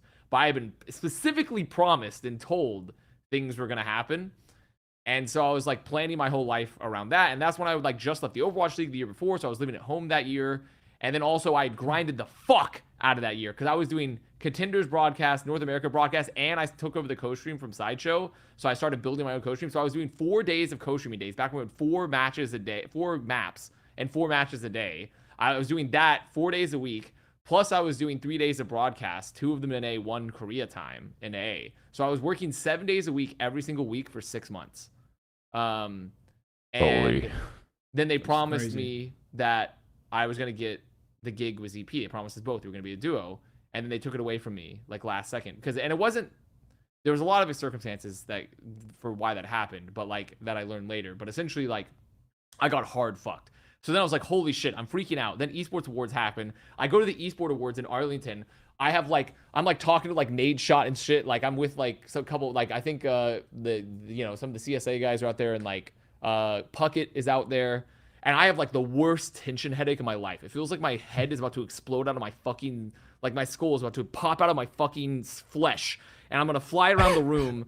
And it's like, I was sick to my fucking stomach, like in this Esports Award, but like, well, I better go because I gotta start talking to people. If I I gotta start schmoozing, you know? And then I couldn't even make it like through like an hour and a half of it. I was like, guys, I gotta fucking get out of here, man. Like, I drove home, and then like, that was probably like the lowest point for me, because I was like, holy shit, like I literally just worked 7 days a week, 6 months straight. I literally did nothing other than work for 6 months in a row. Literally, that's all I did. And I like only fit in some time to like sleep and go to the gym in the morning, and that was it. Never left the house. Only left the house to go cast. Other times in the room streaming. That was it. All I did for 6 months in a row. And a part of that was on Korea time. It was fucking ass. And I thought it guaranteed me something, and it did not. So that was probably my lowest, I think. But then afterwards, it worked out because Envy approached me to run a show for them, and that kind of transition from there. But like, that fucking sucked for me in 2020. You got the ZP rug pull, except this time ZP made it. Yeah. This time ZP. See, and that's why I was extra fucked up, because I couldn't even like commiserate properly, because ZP finally made it in, and like I was like, I had to be like, ooh, this is so good, ZP. I'm so happy for you. Like, I had to be like, I couldn't, because he had already been fucked over before, so I couldn't like be like, I couldn't just be like, you know, like, so I had to be happy for him because he'd already had the rug pull happen to him before. So it was like, that sucked ass for me at the time. But life recovered and life's good, so it's fine. Speaking of rug pulls, I'll just add this real quick before I move on to the next guy. This will be really fast. I don't know why I forgot about this, and why I forgot to mention this in 2020, but 2020 I got rug pulled as well. I've like pseudo spoken about this publicly already, so it's like it's not a secret anymore. But Pixie and I were meant to do the Seoul homestand in 2020 and do part of the China catch-up games, because China had basically that was when COVID started, right? So they were locked down early. Things were going crazy early with COVID, and they missed out on like the entire start of the season, so they needed to catch up on all their games. We were going to be in Seoul for like a whole month with Wolf and Achilles and doing all this stuff. And then it got to the stage where like it was all going forward. The contracts were signed, all sweet. And we were about to go through the visa process. The next day, there's a huge report being like, oh, massive COVID breakout, 600 new cases out of this church in Korea. And then the whole thing just died. Everything died. Like all plans for any sort of Overwatch League stuff, at least in person that year, just was completely dead. So not quite the same in terms of that was like a COVID related rug pull, but it was still like pretty sad Jova moment for me in 2020. I think I only had one. I wouldn't say the passion all went though. 2021 was like very rough for me. I think the passion didn't like disappear, and I was still playing the game like a fuck ton. But You are addicted. yeah, a little bit. But man, 2021 was extra rough. Because that was because everybody moved to Texas as well. Like I had like a choice. It was like stay in LA or like move to Texas with everybody. Obviously I stayed in LA. But we were just, me and Vicky were just on permanent APAC, and obviously Hex wasn't doing broadcast anymore. So I was like, okay, that's fine. And which turned out to be like the beginning of having a new partner every single year. Like and you role swapped. And I role swapped as well. Yeah. I didn't do play-by-play anymore. And that really, like, it's not that I didn't have the choice, but me and Vicky kind of talked about it, and we decided it would be best if I just did color, and then because she's a natural play-by-play anyway, so like she could just do play-by-play and I could just do color casting, and that was fine.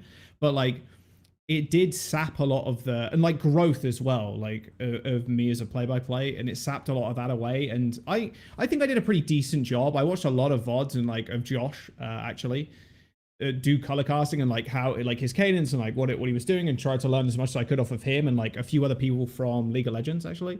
Azale was one of them as well.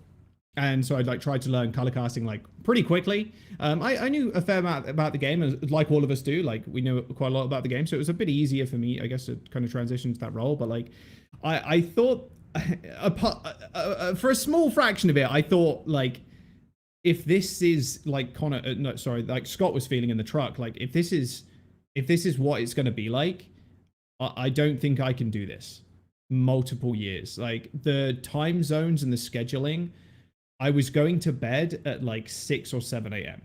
And like for me, that is really rough. Like I love having just a schedule, like a good, decent bedtime, decent waking up time and shit like that. And so like, what time do you wake up now? Yeah, 5 a.m. Yeah. I wake up at 5 a.m. But like that on top of like a few other things during that year, I thought that was me done. And like me, like I said as well, and to be fair, it was probably good that I wasn't on play-by-play, because I would have done a shit job, and that would have looked really bad for me. Like going into other games and doing other gigs and shit. It's like, oh, here's my reel of like APAC 3 a.m. cast where I can't be loud, by the way, because my landlord lived below me. And like in this giant complex, like, no, it was bad. It wasn't good. Oh, there you go. The Jaws stat sheet. Yeah. There it is. 12 different casting partners over the course of the 4 years that I've done it. Yeah, and like I have the highest split as well, left side to right side. Like left side is play-by-play, and then right side is color. So like I have the highest split as well. It's yeah, Jack, I can't wait to find out who you cast with next year.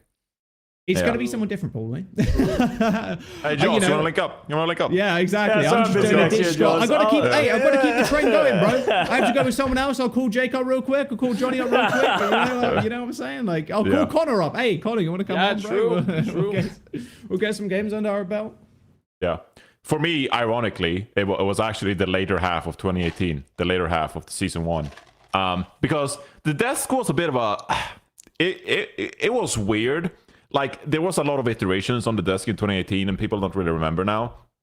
But first, it was like a 4-person desk, and we were 2 analysts. It was Pocket as host, and Zoe they were like, "So we want you to be a dedicated interviewer, and so you're just gonna walk out and talk to the teams, and then you're gonna come to the desk and like bring out all these facts." And we just realized like this doesn't work. Like and if you ask Zoe, I haven't spoken to her about this, but if you ask Zoe, I'm sure she'll be like, "Yeah, that role was just like it just felt unnatural. It felt weird. And so we kept going through these iterations of the desk. We're like, are there going to be 3 analysts? Are there going to be 2 analysts? Then went from 4-person desk to a 3-person desk. And I think, you know, me, Bren, and Sideshow, we stayed at the same apartment for some time.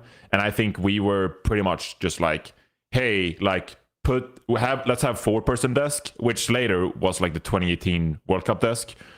You know, like where we had our ideas of like fun, loosey things, and like we got to show that up for the World Cup.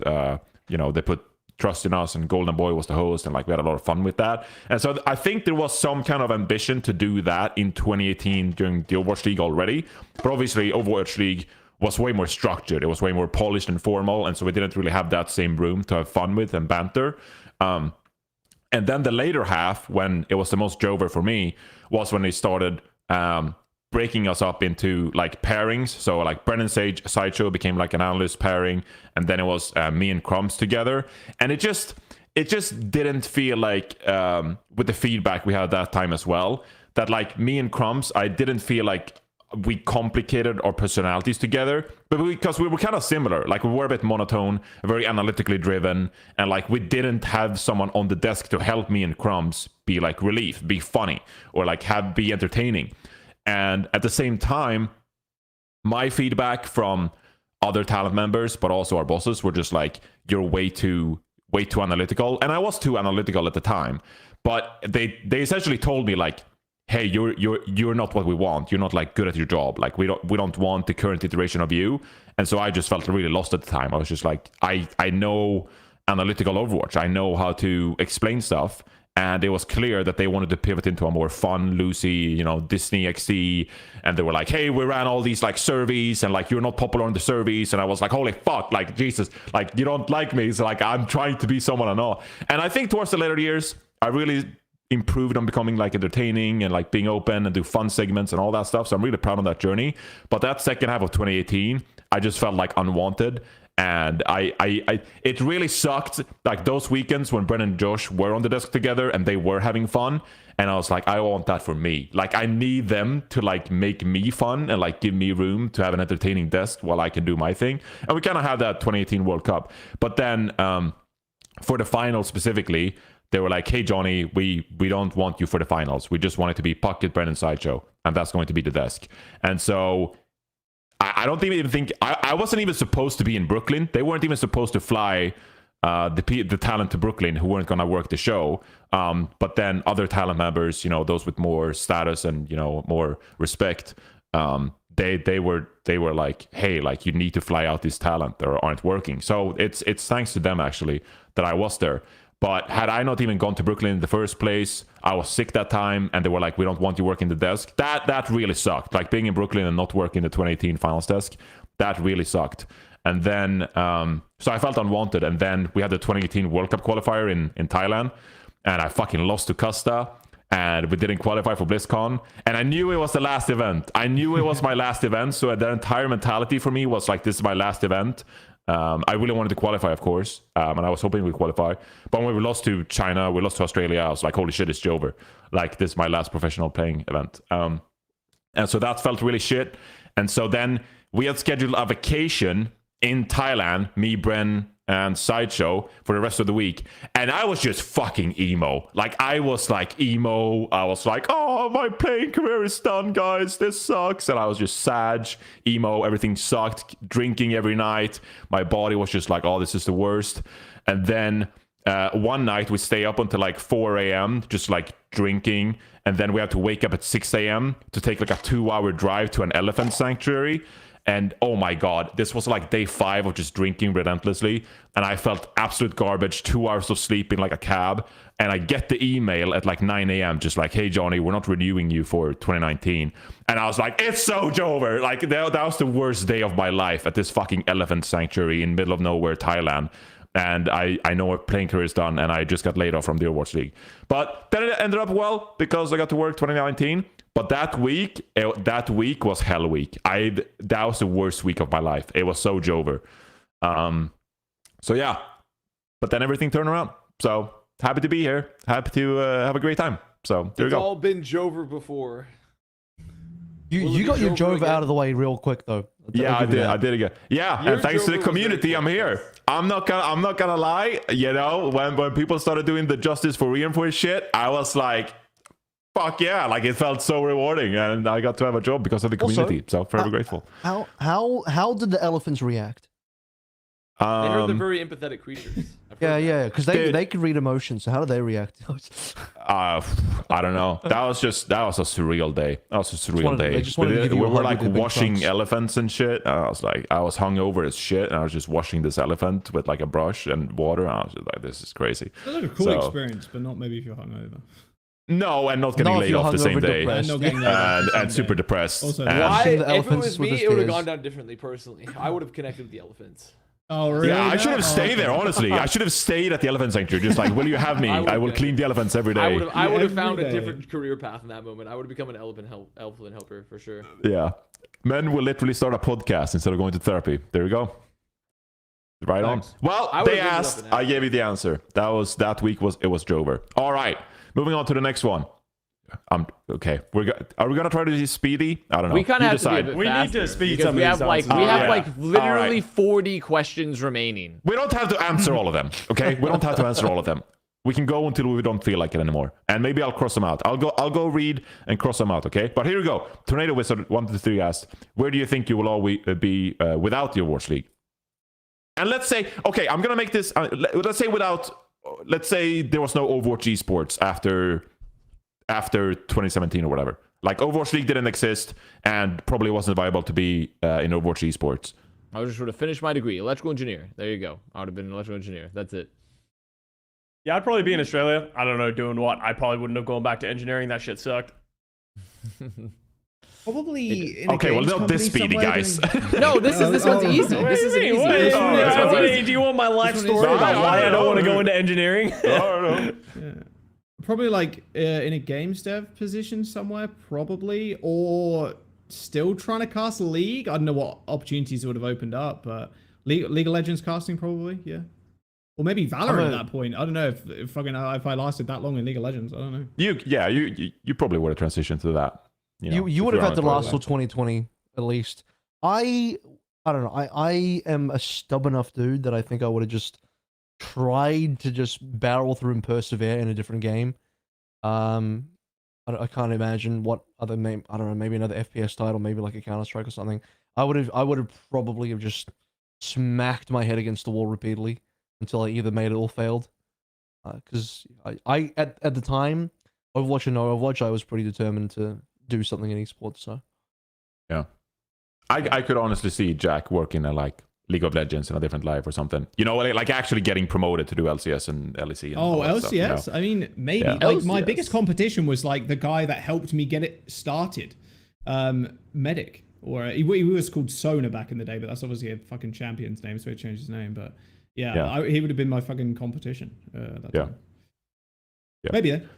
I probably would have been in Stockholm working in the games industry, or continuing doing esports gigs for like DreamHack and stuff like that. So, slugging away at life in esports. All right, moving on to the next one. I don't know this one. So hopefully someone knows the answer. What really happened between Vancouver Titans and Runaway? Possibly the biggest roster fumble in league history. The only like insight that I have of this is that I knew the rumor was going into the grand finals that Huxel was mega boomed already, and Vancouver Titans, they were just like boomed going into the finals. It was obviously a shock 4-0, but I don't know what happened from there. Are they talking about the finals, or are they talking about No, when they're talking the about the disbanding, roster. right? Yeah, The roster in blowing up. 2020, right? Disintegrating. Yeah, Yeah. 2020. I mean, from what I understand, COVID was part of the factor as well, because COVID happened and the Vancouver Titans roster didn't want to stay. The Korean roster didn't want to be in Vancouver. They wanted to be back in Korea. I think in general they wanted to be in Korea anyway. Like they didn't want to stay in the Akolini facility. Based on reports, they weren't happy with that facility. I don't know if things have improved since, because they still run the COD team out of there. I'm not too sure. But yeah, the Overwatch team were not happy about that situation. I think in general it was a bad mix between the Runaway players and the Akolini group, because that's a new group coming into esports. They're still trying to figure stuff out. They're working with a completely foreign team, no English there. And it's just a very difficult environment for both sides. So I think it was a bad mix for both parties. So I think people can call it a fumble, but at the same time, I think it was just a ticking time bomb. And so eventually it was going to go off, and COVID, I think, was the catalyst for that.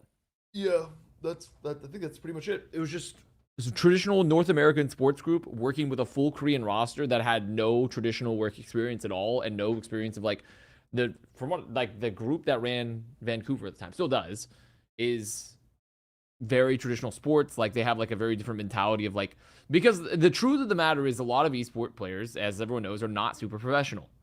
And that includes players that are, it doesn't matter your nationality, Korean, like American, Canadian, it doesn't matter your nationality. A lot of them are not very professional. And I think there was also on top of the fact that there was a different expectations from their ownership group of like how they're supposed to act and like how they interacted and they do the responsibilities.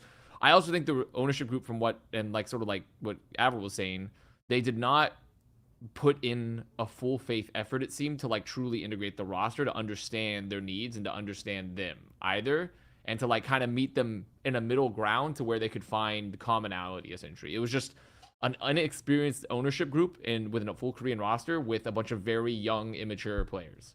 That I think it goes both ways, because the players also just didn't want to be there. Like, why should we be in Vancouver? We want to be in Korea. It's like, bro, you play for the Vancouver Titans, not the Seoul Titans. It's like, I think it does go both ways a little bit. Yeah, I don't. But also, I think both, from the reports that I heard, which is very little, but rumors around, it seems like both sides just like didn't really put their best foot forward to like make it work, and they both were acting in their own interests and not the interests. As you said, making a good foot forward to like meet on common ground just sort of didn't happen. That's why it led to just like a pretty like public fracturing in the middle of the season. Yeah, that was it. Just unfortunate, inexperienced management with immature esport players. So there you go.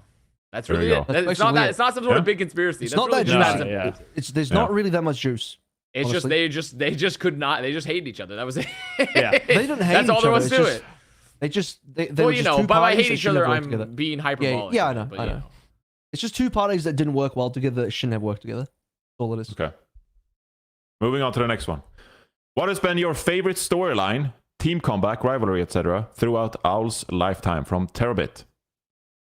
I think the prophecy of the bottom 4 teams from season 1 all winning the league. Yes. I think that's the coolest storyline, like in its entirety. Of like no other like thing is cooler than the league potentially ending this year, maybe. Obviously, we don't know yet. But very likely, but not not for sure. Of like this year ending on like the final team that was the last remaining team that hadn't won Overwatch League is winning. Albert just fucking stood at the door. Just looked at the door. But they have like the final team from Overwatch season 1 that finished bottom 4 that won the league. I think that's the coolest by far. Out of everything else, that's like a literal like that's like prophecy. That's fate type of thing. That's really more that's specifically a very, very cool thing. Even like to dive into that even further, I think Shanghai was even the craziest of the 4 teams because they went 0-42. I mean, they were the worst sports team in the history of sports. Exactly. It was so insane that they were reported on by like all sorts of different media outlets. Maybe not that mainstream, but yeah, people were comparing them to traditional sports teams and traditional sports franchises. They were like on that level of losing streak bad, and then they ended up winning stage 3 in 2019. And so what an insane comeback. Even though, let's like forget about them, they're just even winning the league in 2021. That was insane as well. But just going from 0-42 and then winning a stage title within 1 year. Wow. I mean, that was a crazy storyline. I think one of the best rivalries is, and some of the best games that we've had were like, obviously not everybody loved the GOATs meta, but I think Shock Titans produced some of the craziest like high level Overwatch play that we've had. Mirror matches aren't that fun to watch, and GOATs obviously got very boring. But at its peak, the Titans Shock rivalry was insane. I think I love Team Runaway. Obviously, when they transitioned to the league, it was like, oh my god, this God Squad was coming in. Like, I think that was one of my favorite ones out of all time. I think when it comes to rivalries, at least.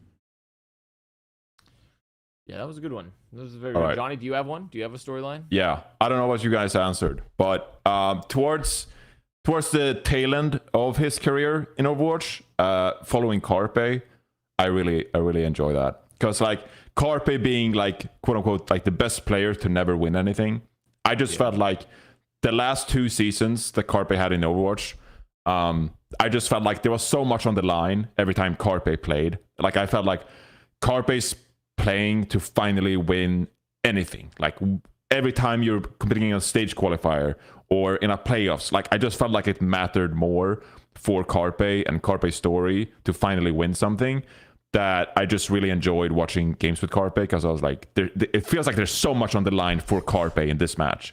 And so I really love following that, and obviously didn't end up winning anything, but yeah.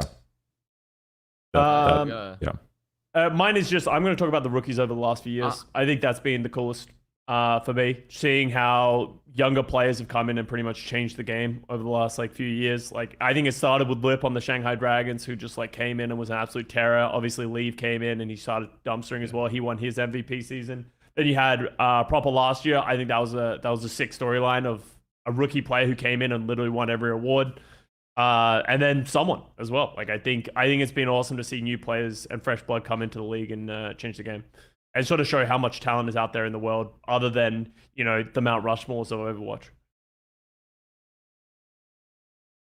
All right, was that everyone? I don't know. Overwatch League. Yeah, that was pretty much it. Okay, all right. On to the next one, and I think we'll only do the first part of this one. We'll skip the latter half. Who is the most underrated player of all time? Underrated player of all time. This one you always have to do like prep for, because it's hard to be put on the spot. Can I do overrated though? I do actually have one for overrated. I feel like if he's got one, then I do have one. Because we were talking about Titans earlier.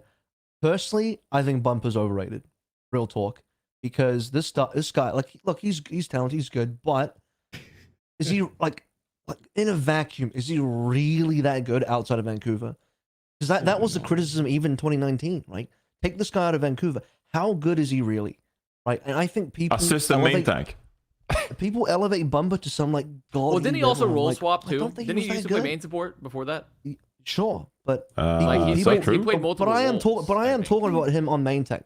People put him on like an insane pedestal for Ryan and main tank. I'm like, I don't know if bro deserves it. That's just my take. If I speak, I'm in trouble. If I speak, I'm in trouble. I think it's hard. I think it's hard to estimate him, because there's essentially no footage of him post 2019. So it's like it literally so hard to even. Yeah. So he never got put in a position where he could have been exposed. But I theorized that he would have been exposed on a different team. The theories are all there. Yeah. I'm gonna go, which is it's actually gonna be funny, because I think it's like kind of weird, and I think it's more a matter of circumstance. But I think people don't appreciate how good of a player Kevster is in the game, because he's never been on an exceptional team, and I don't think he's ever been like a championship caliber roster. And I think a lot of people underrate that. Wait, really? Just how Glads is not a championship roster last year? Like, well, they didn't. Okay, yeah, they won the 2 stages. Congratulations, but they never won anything big, and I think that's it.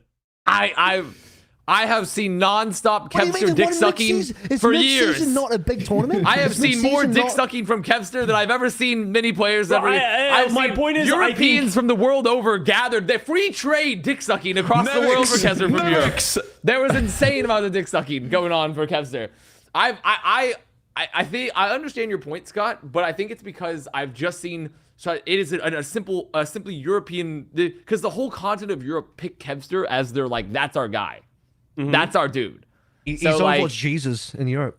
Like in Europe, like that's the guy. So like I think it's hard to defend that position, because I have seen I think he's considered one of the GOATs. Like he needs to be, in my opinion, he should be in the GOAT conversation, and I think he never lived up to that potential, and I think people don't consider him there because of that. And that's my point, right? Like I'm not saying no one thinks Kevs is a good player.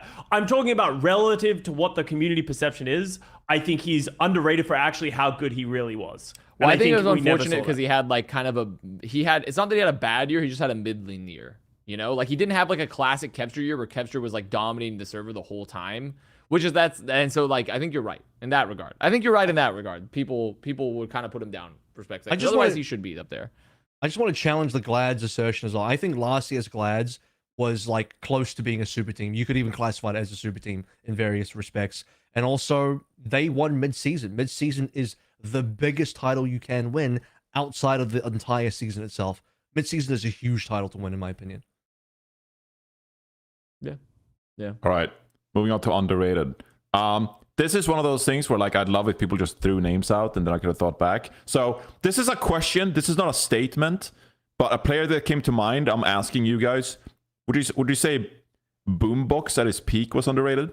No. No.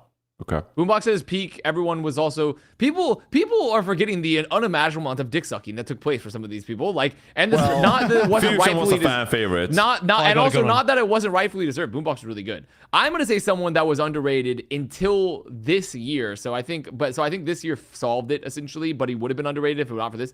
It was gonna be Twilight, but he's not really underrated anymore because Twilight was underrated. Going into this year, he was underrated. Yes, he was 110%. He was definitely underrated going into this year. He was. People forgot about him because he spent a year not playing that much for the Shock.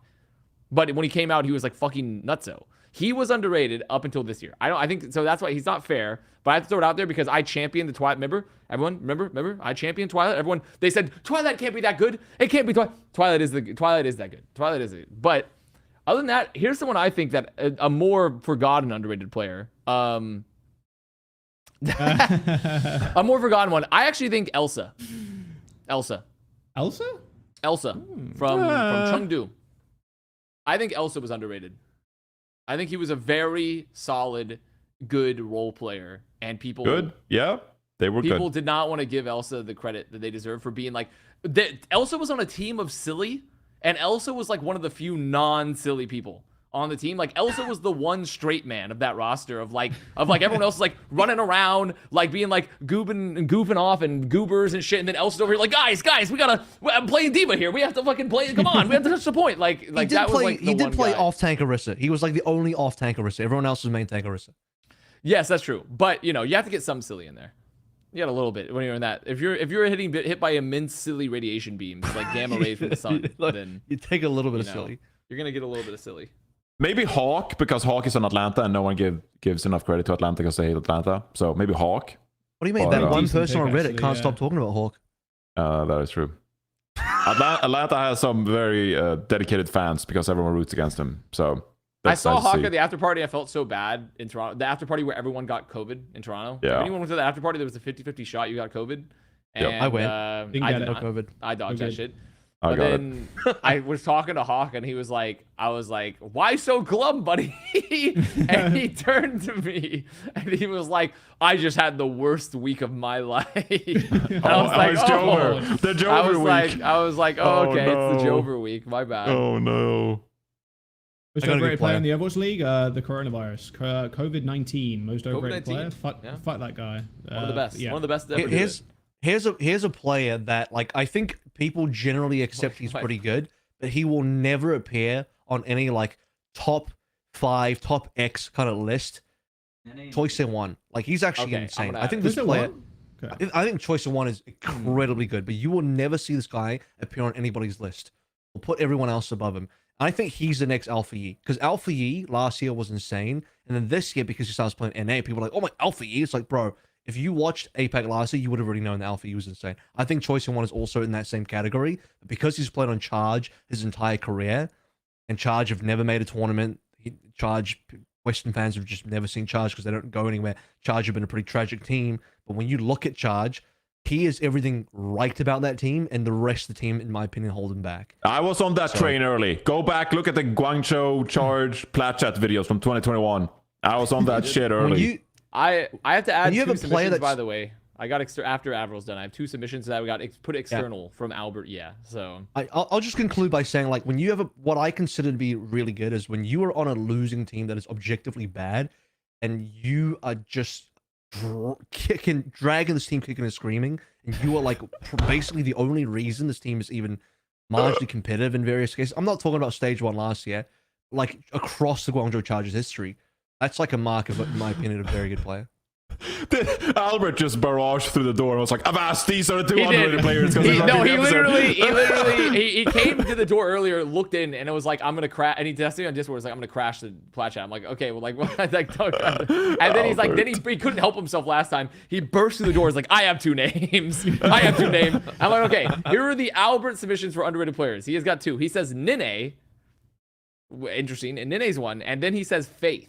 Which I think Faith is a good pick. Oh, Nene Faith. is, I think Faith is a good Nene, pick. Nene is the interesting one. Though. Well. Also, I don't think Everyone's been Faith is calling that Faith underrated. all year. I personally don't think Faith's that underrated, personally. Because the biggest problem with Faith is that Faith also has literally zero flexibility. So, like, he's great, but he just has no flexibility. It's which true. is He's a tough. brig only player. Only, But, like- yeah, the brig. But goes Faith is a crazy. really, I think Faith is perfectly good. Nene, I think, is the one we should dive into. Nene is the That is interesting. Because, like, Yeah. why? Because Nene dominated in contenders, but then didn't really have an impressive Overwatch League career. Like, at all. In I fact, think he had that's the he had point. Is I think he was good in 2019 when they played Goats. He was very good at Zaya, but the only thing anyone remembers is when he choked in the the playoffs. Nene graph. Yep. The Nene grab. That's the only thing Nene people. grab, But people forget. NYXL lost like. They came third and like pretty solidly third. Like everyone just remembers Shock and Vancouver Titans, but NYXL was right there. They just didn't ever make it the distance. And Nene was very good. Like he was the comparable level to like Lucian and Sinatra, right? Like I think he was up there as one of those Zaya players. So I absolutely understand that take. I think as we went further into his career, he never really showed off as much, but the big portion of his career was that 2019 season. Yeah. They were Yeah, by that was a far the third best team that season. Like Okay. New York went 22-6. So, I mean, That was like one match behind the show. Yeah, I was about to say like release him and like Release damn, him like, in, this sorry, guy, romance. this guy is out of career. Fucking mixing Then- letters. I think Nene Sumitsu missed, was overrated. Nene missed one grab, and that's all people can remember now. It is funny. But I mean, that's like It is what funny. happens. Like one big moment can just be make or break your career like that. You know, it just like Yeah. Ajax. yeah. Like well, let's be honest, Ajax was not very good besides that. But like it was like still like there was big moments like that that'll just do you in. Yeah. People still call it the Nene grab. Like it's Yeah. it's not as That's popular incredible. as Ajax, but you know, yeah. Yeah. The Nanagraph is in the history books. It's in the Overwatch dictionary, hidden. Not as popular. All right, moving on to the next one. Here we go. What team or organization was your favorite to work with, or what team was the most liked by the players and the people behind the scenes? So I'll just come out and say, Philadelphia Fusion, of course. Later on, Soul Inferno. Like that entire thing about their team house in 2018, 2019. They let us hang out there, Plat Chat, with Bren, Sideshow, and everything in 2019. They're just like, hey, if you want to come over and stream, the best people, the friendliest people, Chef Heidi cooking up some incredible meals all the time. Just like amazing group of people, super friendly, just love being around those people. So I'll say them. That's a good one. That's a good one. I've worked with several organizations now. Yeah, I was going to say Toronto is probably from what I gather from behind the scenes at least. Toronto seems to be one of the best teams to be working with. They're very dedicated. Yeah, I think they're Yeah. they're a very dedicated group of people for sure. And I they're agree just with that. like the content they kind of put out, especially this year too, their hype videos and just like little bits here and there. I'm always like, oh, okay, yeah, no, they're actually putting out stuff. There are teams that didn't really try a whole bunch in that kind of direction, making these short form videos, long-term videos. But I was like, man, some of the content they put out is like very well done. It's very well edited. Like there was a couple of behind the scenes, like vlog kind of video style things, which I really enjoyed. So probably Toronto to find. It's hard to say like from this side of the broadcast, You know what? working with teams, but yeah, Toronto's probably up there, I think. I am waiting for Ben Spoon to enter the room and hold the gun to your head and make you say Ben- that. I mean, the thing is, Like, the yes, crazy part I yes, actually was definitely going to Misfits, say yes. that Misfits was been. I've worked with now. I've worked for two orgs, and I've worked with I worked with Boston as a player, and I also worked and like have done some stuff with casting wise, and I've worked as an influencer and stuff with Defiant. So I've worked with a decent amount of orgs across like things, and like I would definitely say Misfits for me, which is Mayhem, has been the best, but also it's a very particular situation because it's comparing where Overwatch League teams are at now. And technically I don't really work for Mayhem in general, I work for Misfits, but like to where they were like in 2018. 2018 there was a lot. In 2018, 2019, like 2020 was a very different world than what esports is at now. Now we have like a very small team for esports. We have like 4 full-time staff for Misfits Esports, essentially. That's like it. So like we have a very very like small staff. We're very dedicated staff, very like lean. And like before, I'd worked with much larger orgs that like with stuff like that, but they're definitely treat me the best, and like they have the best, you know, like they have a real employee portal, they have like a real HR rep, like stuff like that. Like Envy, I think Envy would have been a better situation because like Envy transitioning to Optic when I worked with Hastro would have been a lot better because I heard the days of the Dallas Fuel. When you were in with Dallas Fuel in the olden days, like you were a golden child. Like it was like a good time to be had. But like when I joined, it was like kind of on the decline of that era, and also then COVID happened, and then also they swapped over management. So there was like a lot of things that went for me that I didn't really experience that. And then Boston in season 1 was the cheapest fucking team in the league, which was still not a bad experience. It was just like the cheapest team in the fucking league. So like, actually I can't remember what I said, but I saw the president of gaming in Toronto. I saw Huck. Did you? Wait, I at ran finals? into him. Yeah, at finals in Toronto. I was going to there was a Michelin star, there's a Michelin star franchise for boba tea next to in I think it's like in Chinatown in Toronto. I can't remember the name of it. And I went there with Rose and with CB and Art, and we went there, and then Huck was pulling up with his own crew. The president of gaming just pulled up into the boba shop at the same time. I was like, Huck? I didn't say Huck. I said the president. I literally said president to him. And then like we talked for a bit. But I actually liked working for Huck back in the day. I think Huck was like, he had a very good head and shoulders in regards. Yeah, to was it his things. security detail? Was it all the his Secret security- Service That might have guys been his roll up, or Secret what? Service, ex-Secret Service agents protecting him. Private contractors now. Yeah. So I never really had like a particularly. I think my roughest experience working for an org was Envy. I think, but for different reasons. But like, I like Misfits now. So yeah, there we go. But Toronto's also very dedicated. I also got to shout out Rogue, the OG organization that I was part of back in 2016 as well. We were like the first competitive team Rogue ever had. I don't know if they had like one other game or something, but we were like They the had first Vainglory. team they ever. They had a really good too, Vainglory yeah. team. Yeah. Was that after or before Overwatch? I don't even know. That was before. Before? Yeah, Oh, wow. before. Yeah, just at the very start. Yeah, Okay. I met the CEO guy. Yeah, they had a Well, we really were the good- first real team they had on What Rogue, the fuck? but those guys were just like amazing. It was like a startup, esports team startup or whatever, and they always treated us like the best way. They were genuine, passionate guys, and just like, hey, you know, like we'll take you out for food, and like, you know, we'll take care of you, put you in hotel rooms, and like, hey, we'll sort out these flights, and they were just like amazing people to hang out with, and they always made sure that everything was set up, and if something was wrong, they always took care of it immediately and like took it very personal. So I don't know what's going on with Rogue now, or if the same leadership is still in place, or like who is in charge now, but the OG Rogue guys, they were amazing to us players, whether it was in Korea, China, Vegas. They drove us back and forth to LA. From Vegas, we drove at like 6 a.m. to get Chinese visas, and then they drove us back that same day to Vegas. They were just like amazing to work with. So love those guys at Rogue. All right, moving on to the next one. And I think there's an objective answer, objectively right answer to this next question. It comes from Wally. Where is? What has been your favorite match to cast/cover co-stream, mainly pointed at Avast there over the years, and why? And a follow-up, if you had a chance to cast any game ever, what would it have been? So my first match that I sort of thought of, you know, especially co-stream, it must be the Chengdu Hunters Vancouver Titans game in 2019, right? That was kind of peak. I mean, it was kind of peak of like, because the thing is, those were great because Joshua Wilkinson on the co-stream, when combined with, when we had all the elements of everyone there, like with Bren and Josh and Super Me, that was literally like we pulled out like, it's like when like, it's like some sort of anime moment when you pulled out like all the people that literally you pulled out the Avengers level threat when it comes to like co-stream moments, like in combining everyone at the same time to do it.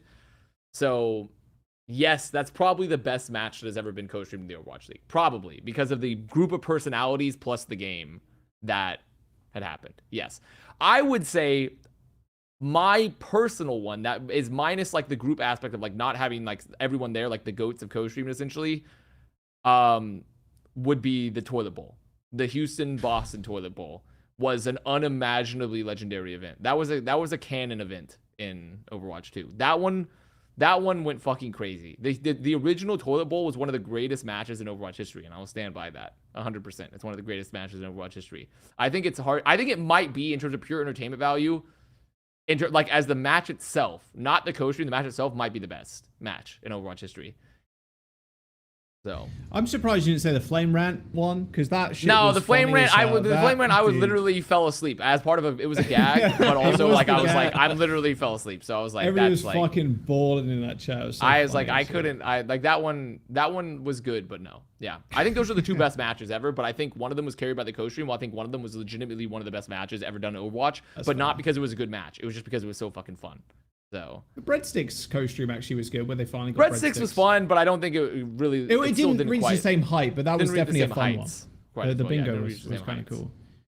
cool. I think my answer was probably a little bit of a cop out when like it comes to casting. Anyway, it probably was like, I wish I cast the last year's grand finals, because it's the best grand finals we've ever had.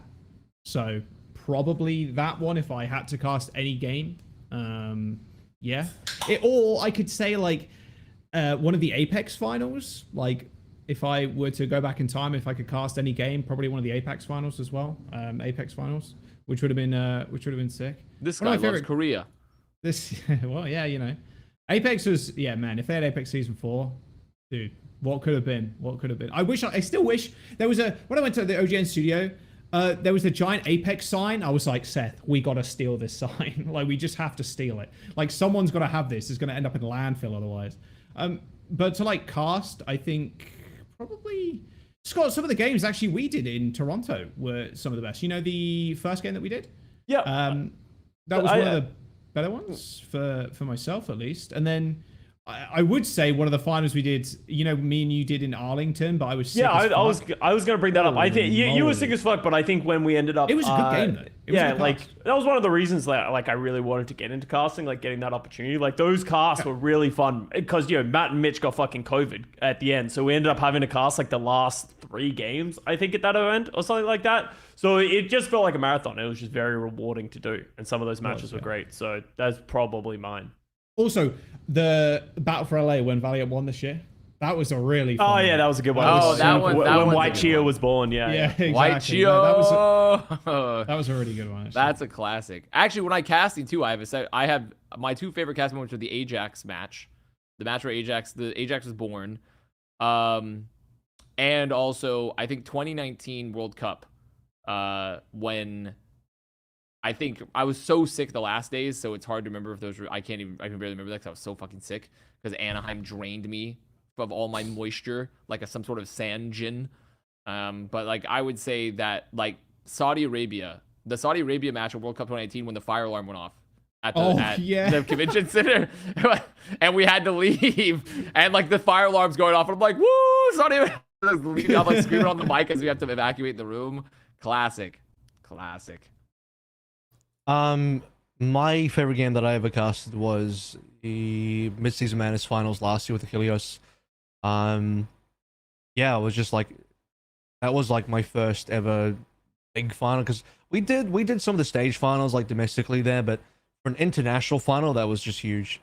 And I think that was actually maybe the only international final, I'm talking mid-season or like playoffs final, that Mitch and Matt didn't cast. So somehow we ended up doing that one. And it was just a good experience, a fantastic match. That was the most prep I had ever put into any game. I think still to date, probably my best cast I'd ever done, just because how good the game is, how high stakes it was, how much effort and work I put into that particular game. That was really memorable. The game that I wish I got to do was probably 2021 June Joust. For the real ones that remember, that was the 7 mapper between Fuel and Shanghai, where Shanghai kind of figured out the fate ball midway through the game and made a comeback. That was an insane It was just series. That was gigantic insane. game. And as Yeah. like as like, you know, anyone who is a fan of any APAC team or like how big Dragons was in that year, I mean that would have been the game, you know, one of the games that entire year for Dragons. So that would have been the one game I wish I got. The fearless road dog on Ike and Valde. I was like, oh, it's Jover. Fearless swapped hog to deal with Wrecking Ball. It's Jover. All right. So for just disclaimer here. For time reasons, I've deleted like half the questions. So Yes. if we didn't answer your question, I'm sorry. If you didn't answer your question, I'm sorry. So Wait, we're we still have a doing few. all of these questions? We have so many They're questions. quick. so- They're fast. They're quick. They're quick. Some of them are quick. A lot of them are actually really quick, Custa. Have faith. Oh, you have little faith. This one is literally not going to be a quick one coming up. Yeah, so I one's don't not even know quick. should we not do this one? Should we move along? I feel like if you want to cover Unless- maximum questions, you should get rid of this one. Yeah, probably. I mean, we Unless could the also answer is yes. Because we've kind of addressed it every episode. We show the Yes. question and we just say yes and then just move on. Like, Terminal Lubas. Overwatch and Overwatch Esports public perception has been rocky to say the least in the last few years for reasons both justified and maybe some not so justified. Have you felt frustration with the game's perception by people less invested, and how have you dealt with that frustration? Well, Yes. some Yes. people deal with responding in YouTube chat and replying to people directly on Twitter and YouTube, but that's not me. But but yes. The cut dabble. But I think, to say the least, that a lot of I'll let us him know. have Yes. so as people who are really passionate about the scene and the game feel like it's really frustrating at times because we care about this so much. But I don't think we need to spend more than 2 minutes on this because people know our stance. That's kind of Yes. how I feel. There we go. All right, there we go. Okay, we can also don't have to spend too much time on this one. Do you think the planned traveling homestand No. format that was halted due to the COVID? Okay, moving on to the next one. Would it be a success and shape the future of the league? Basically, it's no, because it would have been too much traveling. I think we One addressed player that would like have been 2 episodes found ago. on the front of like a newspaper. They would have been in the headlines of a newspaper for if they like 100%, because like someone would have had a mental breakdown if that format had gone through 100%. Someone would have had a mental breakdown somewhere. Someone would have a mental breakdown. Don't know how it would have done, but like someone would have done it for sure. Yeah, I looked up the average amount an NBA team travels during an NBA regular season, and it equaled Washington, which had like the lowest travel time, and then the max time was like 10 times that. So imagine traveling Yeah, like it would 10 have been times fucking more than insane. an some of the NBA team. teams were ping-ponging across the fucking pond straight to Yeah. Europe and shit. I think It maybe literally, like it Valence or literally would have something. been insane. Yeah, Someone would have it been would have running been around the insane. streets of LA butt naked, like had to be taken to a mental hospital, like 200%. All right. Moving on to the next one. This is a big question right here. This is a big one. This is I asked Custa how it feels to Fat Fingers Ultimate so many times as a professional. How did it feel, Custa? Yeah, it was best feeling in the world. best villain in the world. Best villain in the world. just be glad it's in the tier list of like moments that have happened that are memorable enough that it becomes like a solidified term in our lexicon. You have the Ajax, you have the Nene grab, and then Yeah, like, we didn't have a little Custa bit, like ult. way That was further on down there, yeah. is the There's no Custa Custa. Transcendence. So be thankful that it never made into the lexicon. True. Could have been that could have been a. But you know what? It's defining never too late. Maybe we can turn it around. Maybe it's just All right. Yeah. Custa Fat Finger. Yeah, if someone did that this season, we would have been clowning on them. All right, Galaxy 40K asks, what is the piece of content, desk segment, etc., that you are most proud of doing? So, is Jack? there any moment in the broadcast that like funny or analytical Everybody or? does shit. Myself for Overwatch for sure. Like I pitched that a long time ago, and I'm so happy they ended up picking it up because it worked out really well. Unfortunately, we didn't do like videos during this year, but like last year when we did it, I thought it was really good. The videos were really fun. They were like the editors that worked on that video were just gods, and they made it super good, super entertaining, and doing it live as well is always super great. I hope we can do more of that shit in the future at some point. Whatever the esports landscape looks like, because that shit is funny as hell. Yeah, I mean that was a good content series for sure. All my best content was not done in Overwatch. It was done on like the Misfits. Well, yeah, the podcast channel. with Jane. Well, no, that was yeah. personally my personal opinion. So we had a great producer for that show. We had a really good producer that worked with us, Mike Botkin, and Jane was pretty good. I don't think Jane and I were fantastic fits together for a show of that nature, and I don't think we had similar ideas quite on how to like make content either. So I think there was a lot of hamstrings with Contested, even though we had a great studio and a great producer. I feel like it wasn't exactly my favorite, but there was some good stuff. There was a good. I was happy with the show as an executive producer. I was happy with like kind of like sort of the direction and what we did, but it wasn't what I would have done fully if I had more creative control. My best content pieces were not even done in Overwatch Esports. It was done on the Misfits channel. We had one where we did the strip club food review on Misfits, which I thought one was really good. Oh, what? Strip club food I didn't review even know about went this. crazy.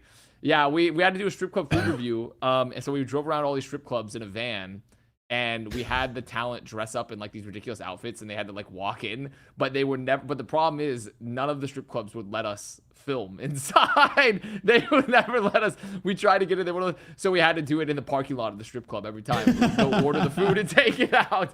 But we had, like, that was one of my favorite ones that I like championed. But it wasn't even my original idea actually. But I like ran with it as a showrunner. But I thought it was good.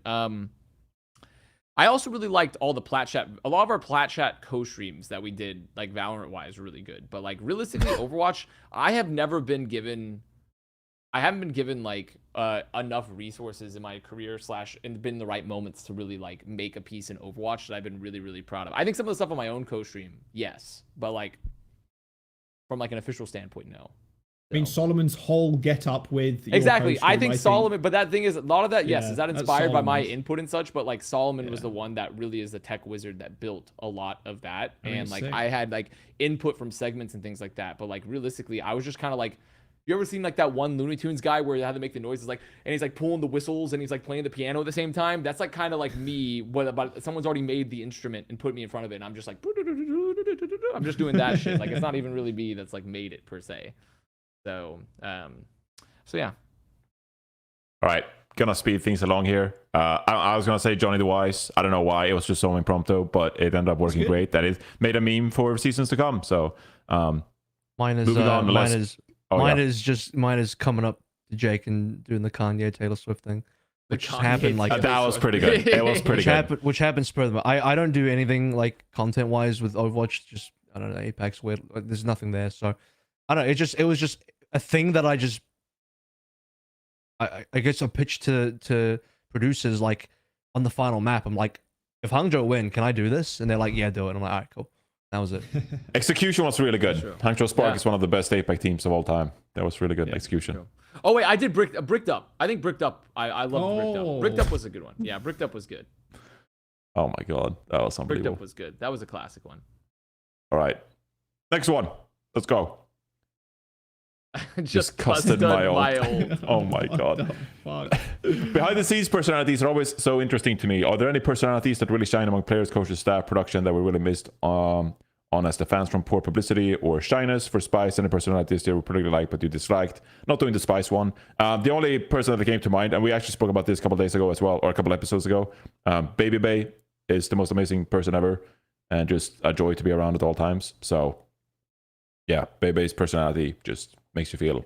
I think several of the GMs as well, adding on to that. Like, I think like there was like a trifecta of like super entertaining GMs that never really, like, you know, like Tasmo, Roston, Albert. I think those three. Yeah. Albert's gotten a lot of exposure simply because of my stream and such, and like he's been more involved in his leaks.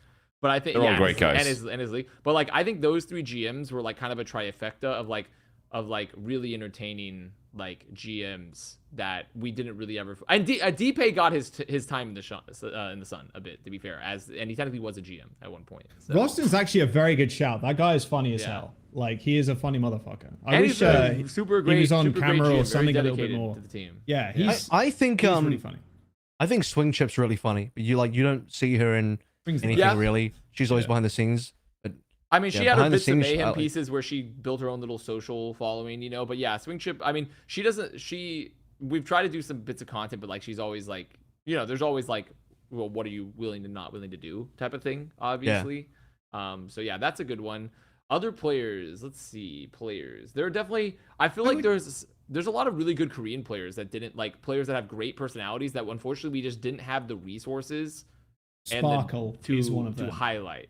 Yeah, that guy. He's done a good job himself. Sparkle's done a good job himself. But there could have been an even better job. That guy is funny as fuck. Like, watching him and Tasmo interact is very funny. Like, behind the scenes and shit. He's just, I don't know. They're just funny motherfuckers. I wish we had more of the behind the scenes kind of content with cameras and like looking into player rooms and all this kind of shit. Because yeah, Sparkle, although he's done a good job, I think could have been emphasized a whole lot more. Yeah. I think Closer as well. Closer from the Fuel/London was a fun guy, in my opinion. I think all the Valiant guys this year were all really funny that we didn't get much exposure to outside of like my stream and such. Like there's been so many players that I think, and like even for like he didn't really play too much, and like but like Maka came in late for Mayhem, and he's like a really like nice, like cool, fun guy, and like we didn't, you know, there's just so many players I think, especially because of the language barrier, that we just didn't have the resources to highlight. There's like a lot. There's just like a lot that we just didn't have that ability to at times. So I think a player that people don't really know about that's super funny behind the scenes is Pelican.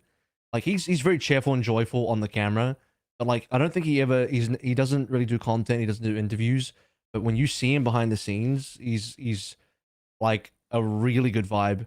And one of the funny stories before, because Unter coached him on Atlanta Reign in 2020, but before that happened in 2019 at Pacific Showdown in China, he was on O2 Blast, Unter was on Order, and I was there casting as a commentator, obviously.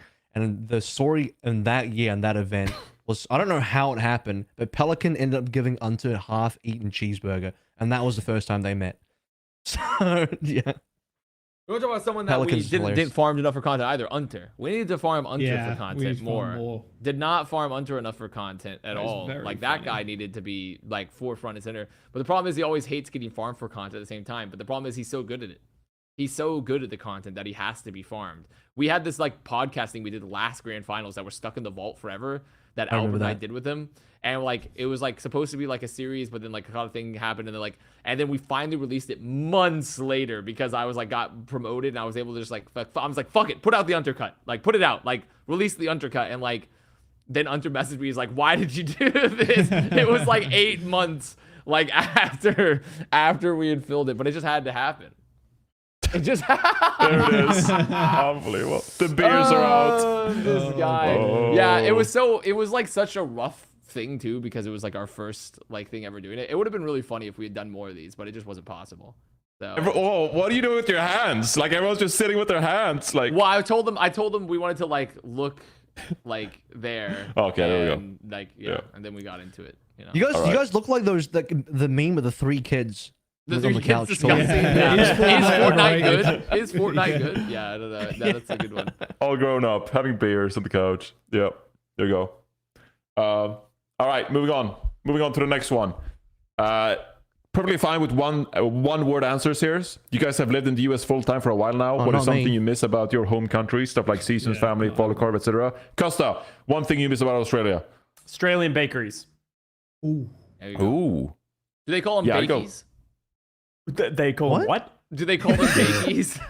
Do Australians call them bakies? Honestly, that sounds so ridiculous, but that sounds like something we would also I do. feel like you'd so- be like, "Oi, you need to go to the bakies." I'm sorry, No, that's you more just go to the Cockney. bakery. More Cockney. Oh my god.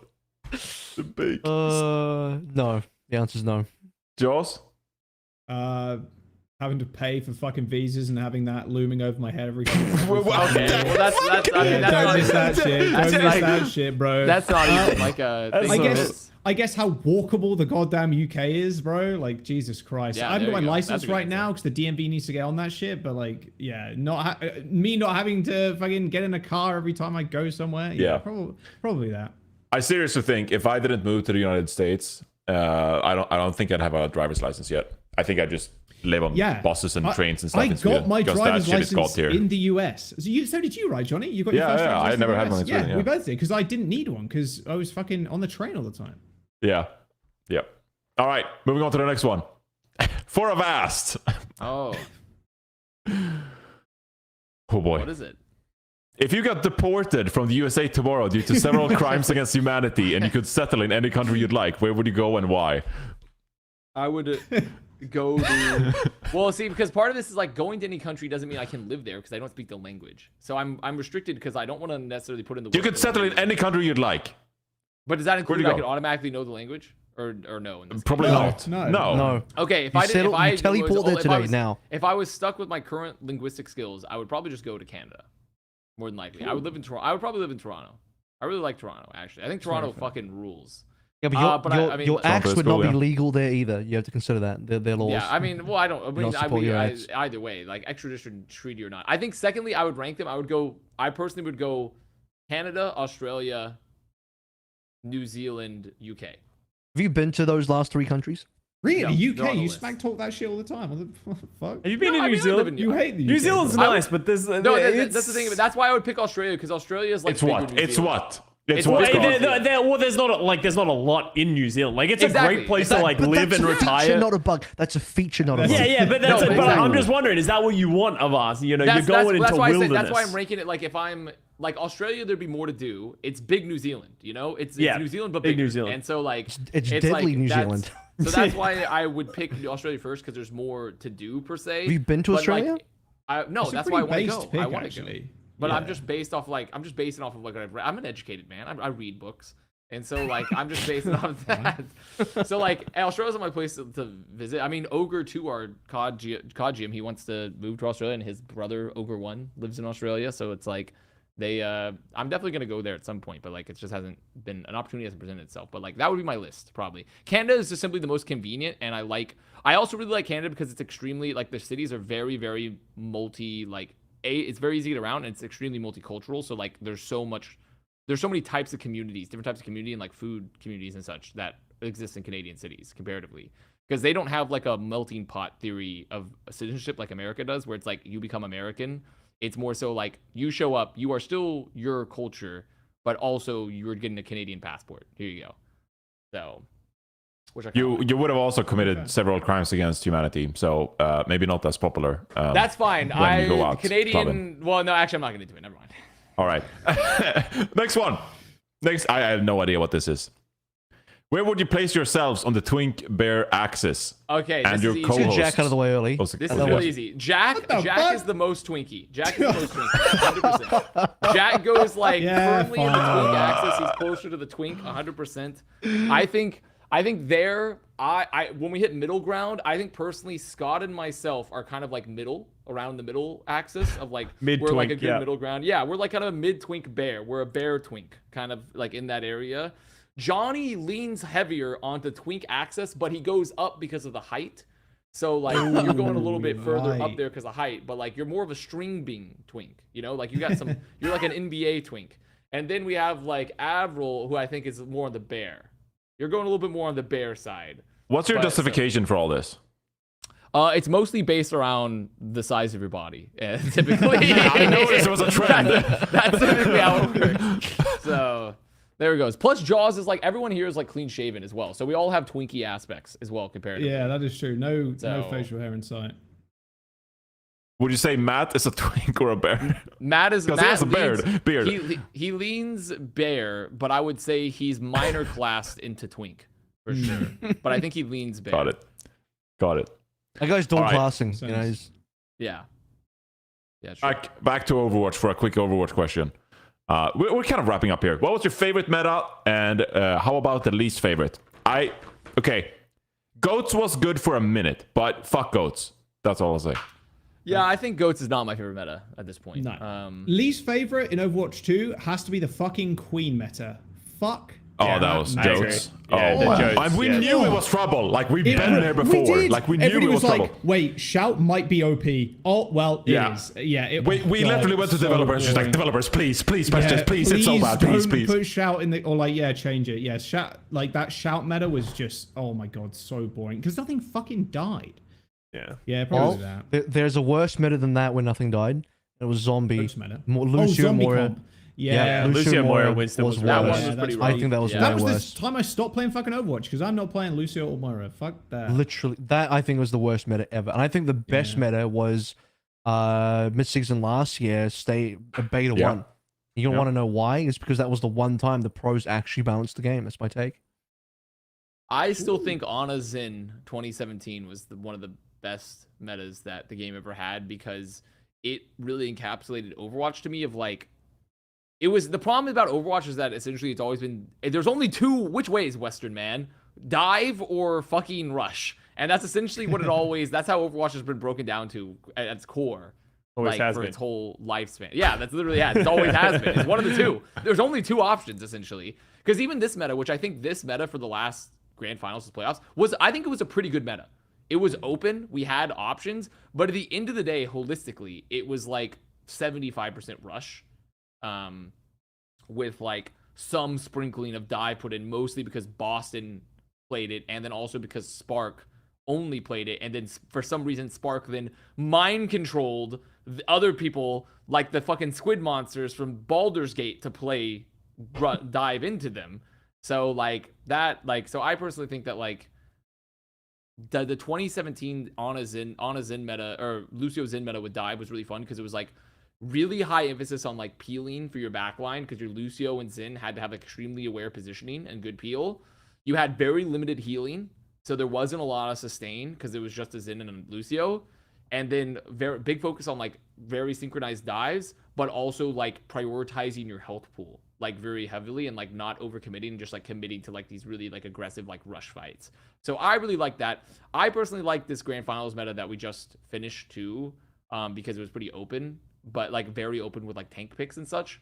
But I still think this in that, the like, last that was the best patch, one. like this grand finals and the previous like stage, as it were, was probably the best metas we've had in a while. Also, if we're talking about Overwatch 1 too, double shields basically killed the game and made sure that 5v5 became a reality, because double shields is potentially the worst way to play the game of all time.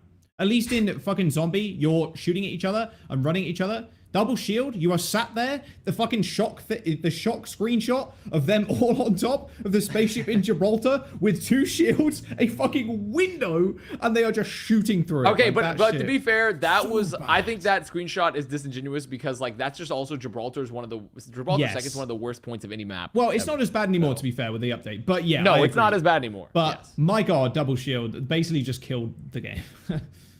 But that meta also gave way for Doomfist to DPS Doomfist to like be relevant, and I enjoy watching pro level Doomfist. Well, I don't like the Orisa. I'm pulling. Okay, I'm saving pull. Okay, I'm pulling. Okay, I'm saving pull. I think Orisa in its current, I know a lot of people hate Orisa. I really liked rework Orisa.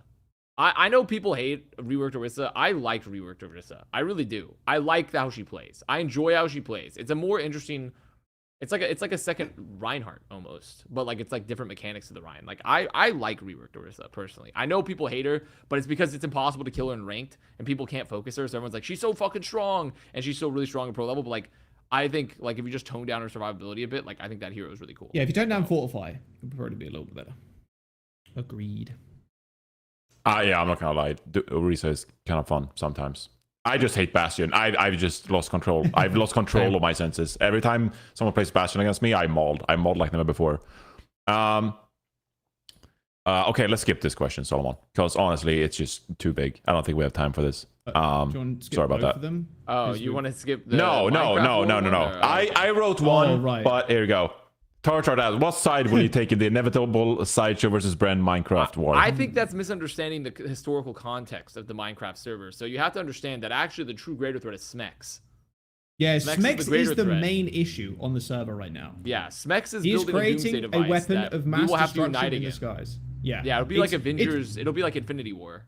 This small In-game, war you is know? just a distraction from the Smex Doom machine. Like it's gonna collapse civilization as we know it on the server and probably crash it. Yep. But then I will have safe refuge as Count Blockula in my castle, my underground melon castle. So I will not be harmed. Custa, do you have an opinion? I've seen you play the Minecraft. Highest bidder. Whoever. Honestly, like No we all almost already went into war because I borrowed 4 diamonds from Bren and he didn't take that well. And then he let off the snow leopard in my house and killed all my cows. But you know, like Josh also spleefed me multiple times. So, and Josh is also just a villain. So we'll see. Josh is a villain. Honestly, I might just join Team Smex. Fuck it, you know. Wow. I That's do a know the true secret wild route card. into his base. Oh really? I'm just Okay, yo, saying. Jaws. We could We could take Make a over the choice. skies. A third with party? Smex. A third party enters the war? A third party that will unsuspecting win. Yeah. All right. We've been having a lot of fun with Minecraft. So if you've been listening out, check out our Twitch streams. We're playing Minecraft, Plat Chat Minecraft. All right. Next one. I guess I'll answer this one. When is the next 4Heads episode? As far as I know, there won't be another 4Heads episode. Golden So, Boy was begging for one at Toronto. He was like, I miss Look. 4Heads. If there's 4Heads, I'll be there. Golden Boy obviously wants to have 4Heads. I think we just kind of ran out of things to actually talk about on 4Heads because we did episodes, and then I was like, well, we have to like make something up. I don't know. So there's not a lot of potential. There's not a lot of growth potential with foreheads. Like, we don't know what the podcast is and where we'll go. And so I think some people were just like, well, I'd rather spend 2 hours streaming rather than recording this episode of foreheads, and then also syncing people up with time zones and shit. So yeah, I think people just like, I'd rather just stream or like, you know, do other stuff than record this episode, because we don't know what the podcast is and we don't know what we'll talk about. But I would be there, Golden Boy would be there, and yeah, but we're just 2 people. So all right, moving on to the next one. This one's kind of fun. What was one of your biggest mistakes you made while working with Overwatch League? And did anybody notice, or did you cover it up smoothly? So in the inaugural season, I said fucking on air, which, you know, was not great. And maybe part of why I didn't get rehired. I saw the clip of that earlier. They were playing it back. Yeah. That was a classic clip. Wait, did that add to the you being dropped and hiring? I don't know. But in hindsight, maybe it did. I was going to reference a Farah player after four matches of 4 maps. It was probably like a 12-hour day, and I wanted to refer to a Farah player, make a Top Gun reference, and I said like fucking Maverick, and that didn't go over too well. But thank you, Pocket, for moving the show along.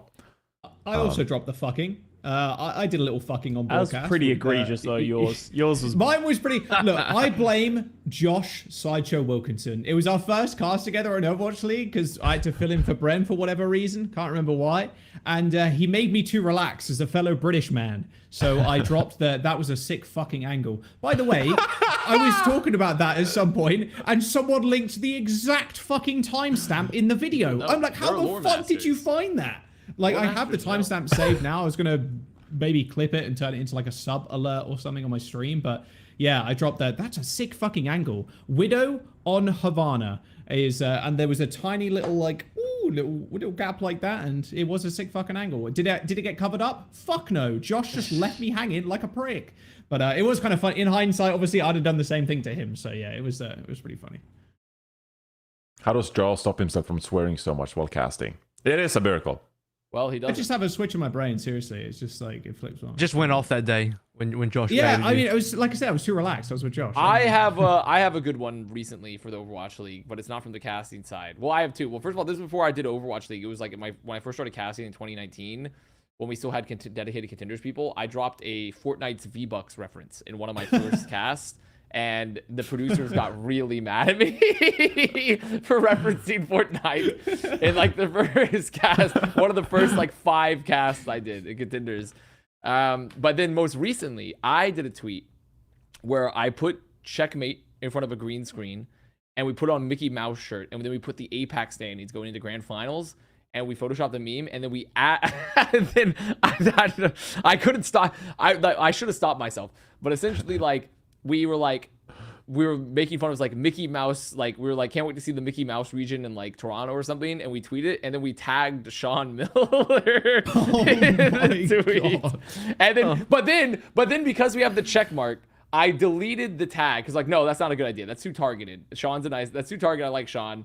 Like, so I just changed it to, I tagged Overwatch League instead of tagging Sean Miller. And then we tweeted it. And then right after that, literally, I'm talking like 10 minutes, 20 minutes after, then I got a comprehensive social media audit from Overwatch League where they came in and they were like, okay, remember the brand guidelines for hero usage? All these Bastion posts seem to be against those. So like they came in and they tore my ass up immediately upon that, after that tweet. And so I had to go, and like, also it's why we had commissioned this piece of fan art because we've been making this ongoing joke of like the Hanzo like Cassidy romance, you know, on the Florida Mayhem Twitter. So we had a graphic of them like, you know, like posing like romantically around each other, like in front of the big CN tower. We then had to crop that graphic for a Twitter banner because that was against the brand guidelines of hero usage as well. So we had to take them out of that graphic. God. So like we got a comprehensive social media audit immediately after we made that tweet. They were waiting to light my ass up. They were going in there. They were just like, remember here, the hero has to be in a neutral stance and blah, blah, blah, blah. I was like, oh, fuck. I was like, God damn it. Like, so I flew a little too close to the sun with that one particular meme. But did it go hard as fuck? It did. It did go hard as fuck. I just didn't get to post it. So... To be fair, the social media, the Florida Mayhem Twitter profile picture was the scene just before they were kissing forever. Yes. My God. Yes, it was.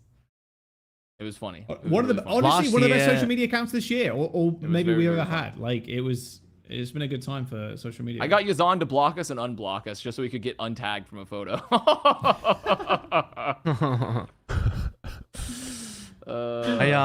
Last year I got in a little bit of trouble with the league for very outspoken comments about my dislike of the Junker Queen meta. So that happened. Oh, wow. And I didn't think my comments were that bad at all. I just maybe it was harsh. I was just saying how much I dislike the meta, and saying like, you know, I think the warning signs were there. We said this was probably going to be a bad meta. We said like Queen needed to be looked at before you just push the live button. I definitely said it more aggressively than that. It's probably the tone. I think I got tone policed pretty hard last year. And also last year as well. This one's more just funny. We did the I think it was the last time we ever did Casters to Masters, and we were told in the content piece like, hey, keep it clean, don't swear. We get the game, immediately I just start swearing. And this is the kind of thing I just went off. I don't know. And I remember I started apologizing. I'm like, shit, sorry, I just swore again. And just stuff like that. And something happens when I play the game. Like, I don't swear on broadcast. I don't think I've ever sworn on broadcast. If I have, link me to it, because I'm pretty sure I've never. Or if you think I did, it's maybe just an accent thing. But on broadcast, it's very easy for me to filter through and never swear. But for some reason, when I'm playing the game, it just happens. I think the game just brings it out of me. If I play Overwatch, I just start swearing like a sailor. I can't help it. Wow.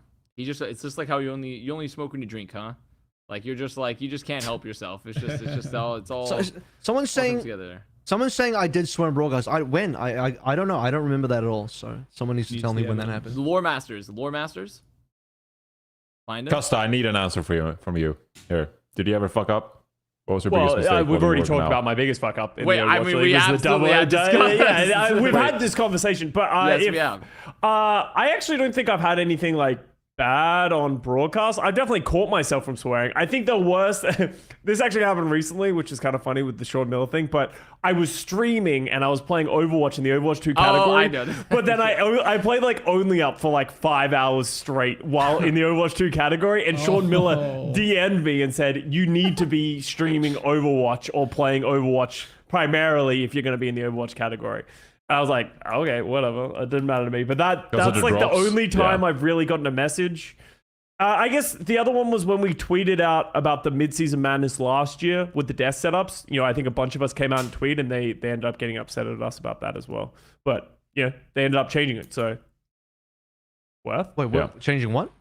In the mid-season madness last year, the desks were like right in front of each other, which was never going to work, and it was just kind of a shitty setup. So, yeah, I remember. All right. Unfortunately, this does bring us to our last question. I obviously had to strike out like 30 of them. So I'm sorry we couldn't get to those. And the last question is, we know a wolf couldn't do it. I'm so stupid. So which owl player could fight off Avast as he tries to quote unquote ethically source human meat? Thank you for your question. You know, I will say after having Team USA here for a week, Kaluj definitely could. Kaluj, that was going to be my answer. Kaluj was pretty big. Kaluj was a big guy. He's kind of built like that. Dante, he's kind of like, it's kind of like how, you know, like fat kind of protects, like, I'm not saying that Dante is fat. It's more so like, you know, fat helps protect your vital organs. So like if you're stabbed, it helps kind of like block the puncture. Dante every single day was eating like a slice of cake for breakfast. So like, I think he's bulking up to be the king of the beach, you know? And like that guy is going to be like, cause he says he's on a dirty bulk right now because he's lifting and like just eating like shit the whole time. So he's just on a really dirty bulk. Dante could maybe stop, but I think if a wolf can't stop me, you know, realistically, it's not about size or strength. It's about like, what's your intellect? What's your hunting prowess? Like, how ready are you to deal with like a multi-day hunt type of thing? I think that's like what people don't understand when we're in a predator-prey situation is like, how willing are you to like stake out? How willing are you to like give up sleep? Yeah, there's no way you're outrunning someone like Hardy or anything like that. Those motherfuckers I could outrun rip Hardy and tear your insides, bro. I could definitely outrun Hardy. Now Hardy is huge. Like he is gigantic. He's a on big his upper guy. body. He's a big guy in the upper body. He's built like a brick house, you know, the dude is very built, but like I think I could outrun him. But once again, this isn't a matter of that. It's a matter of outlasting, of stamina, of of slowly but surely wearing down your opponents with psychological means. He's gonna kill All someone. right. Maybe. The He's off gonna season hunt is and long. kill. Yeah, exactly. Long winters ahead of us. All right.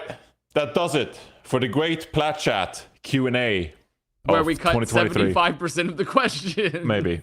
Yeah, I mean, look. We can I do- will We just- tried. We tried. I will Look, just- we made a fucking dent, okay? We did a dent That's true. in all those questions. Actually, You it's more can't like 50. honestly expect Wasn't us 75. to answer. It was like 55 questions. You can't honestly expect us to answer 55 questions in the span of like 2.5 hours. Also, it did kind of make me feel. I went back and looked at the older Plat Chat episodes and how they're like 3 hours, 3.5 hours. Yeah. Way too old for that shit. You know, I don't have the energy to do 3.5 hour podcast episodes anymore. So, Wow, he says he's old now. yeah, it's I'm not. it's too long. I'm reverse Can't do aging. that. Oh yeah, you're on Yeah. those. Yeah, My on that cells are program. Got it. undividing, actually. Yeah. But we appreciate the questions nonetheless, and we try to make a dent. So if we couldn't get to your question, but honestly, personally, my own show or our show, I felt like it was a really good My podcast. show, he said. Great job, guys. Really good job, guys. Great episode. So I enjoyed it. Me anyway. So there you go. Patch it over as episode 199. Brent's player of the week. Who do we got? Should really think about this question before every episode, but we never we think about it. Do, bro. I mean, like, we can't I don't give it even to have a funny Rose one this because we're not allowed to give it to married people or people getting married. oh yeah, Rose. So- got Yeah, they're engaged. automatically Brent's player of the week. They're Yeah. automatically Yeah, Brent's player of the yeah. week, so we can't do that. Yeah. Is there anyone from Team USA or something? I'm thinking. Any Oh, fun let's stories give it from Team to- USA bootcamp? Let's had give it several to fun Dante's stories. push-up form from the Team USA. Oh, Give yeah, it to push-up Dante's form. ass. His- Dante's ass. Can we Dante's get- ass, yeah. Wait, I have a actually. picture of it saved. Let me send it your way, Solomon. So you can pull it up. He's got a picture of Dante's ass One saved. second. Okay, bring it One up. second. Let me Did send you this into the chat. prompt them to do it poorly, or was that just how they did push-ups? Yeah, we prompted them to do it. Because also, checking. this is gonna go into a whole other rant. It's because also people when I was asked to do a name your price segment where I had to do push-ups, and Carl Jacobs and all of them in Austin show would be like, okay, guess how many guess how many push-ups he can do.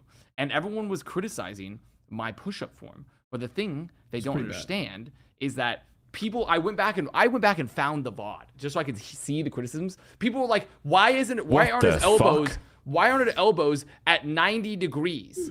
That's not how you're supposed to do push-ups. You're supposed to do 90 push-ups. degree? That's your fucked up. elbows are supposed to be like 45 degrees to your chest, and then you Yeah. can choose to be a close grip or a wide grip. Everyone's like, why is he not like this? His whip's not wide enough. And I'm like, and then it was like, well, his form failing. It's like, yeah, on my 40th push-up, after I've been debauched in Toronto, just drinking for like 6 days, not getting enough sleep. Then I had to go to Miami. Like, obviously on the 40th push-up, my form's gonna fail. But yes, we prompted Dante to put his level 5 GAT up there on the timeline.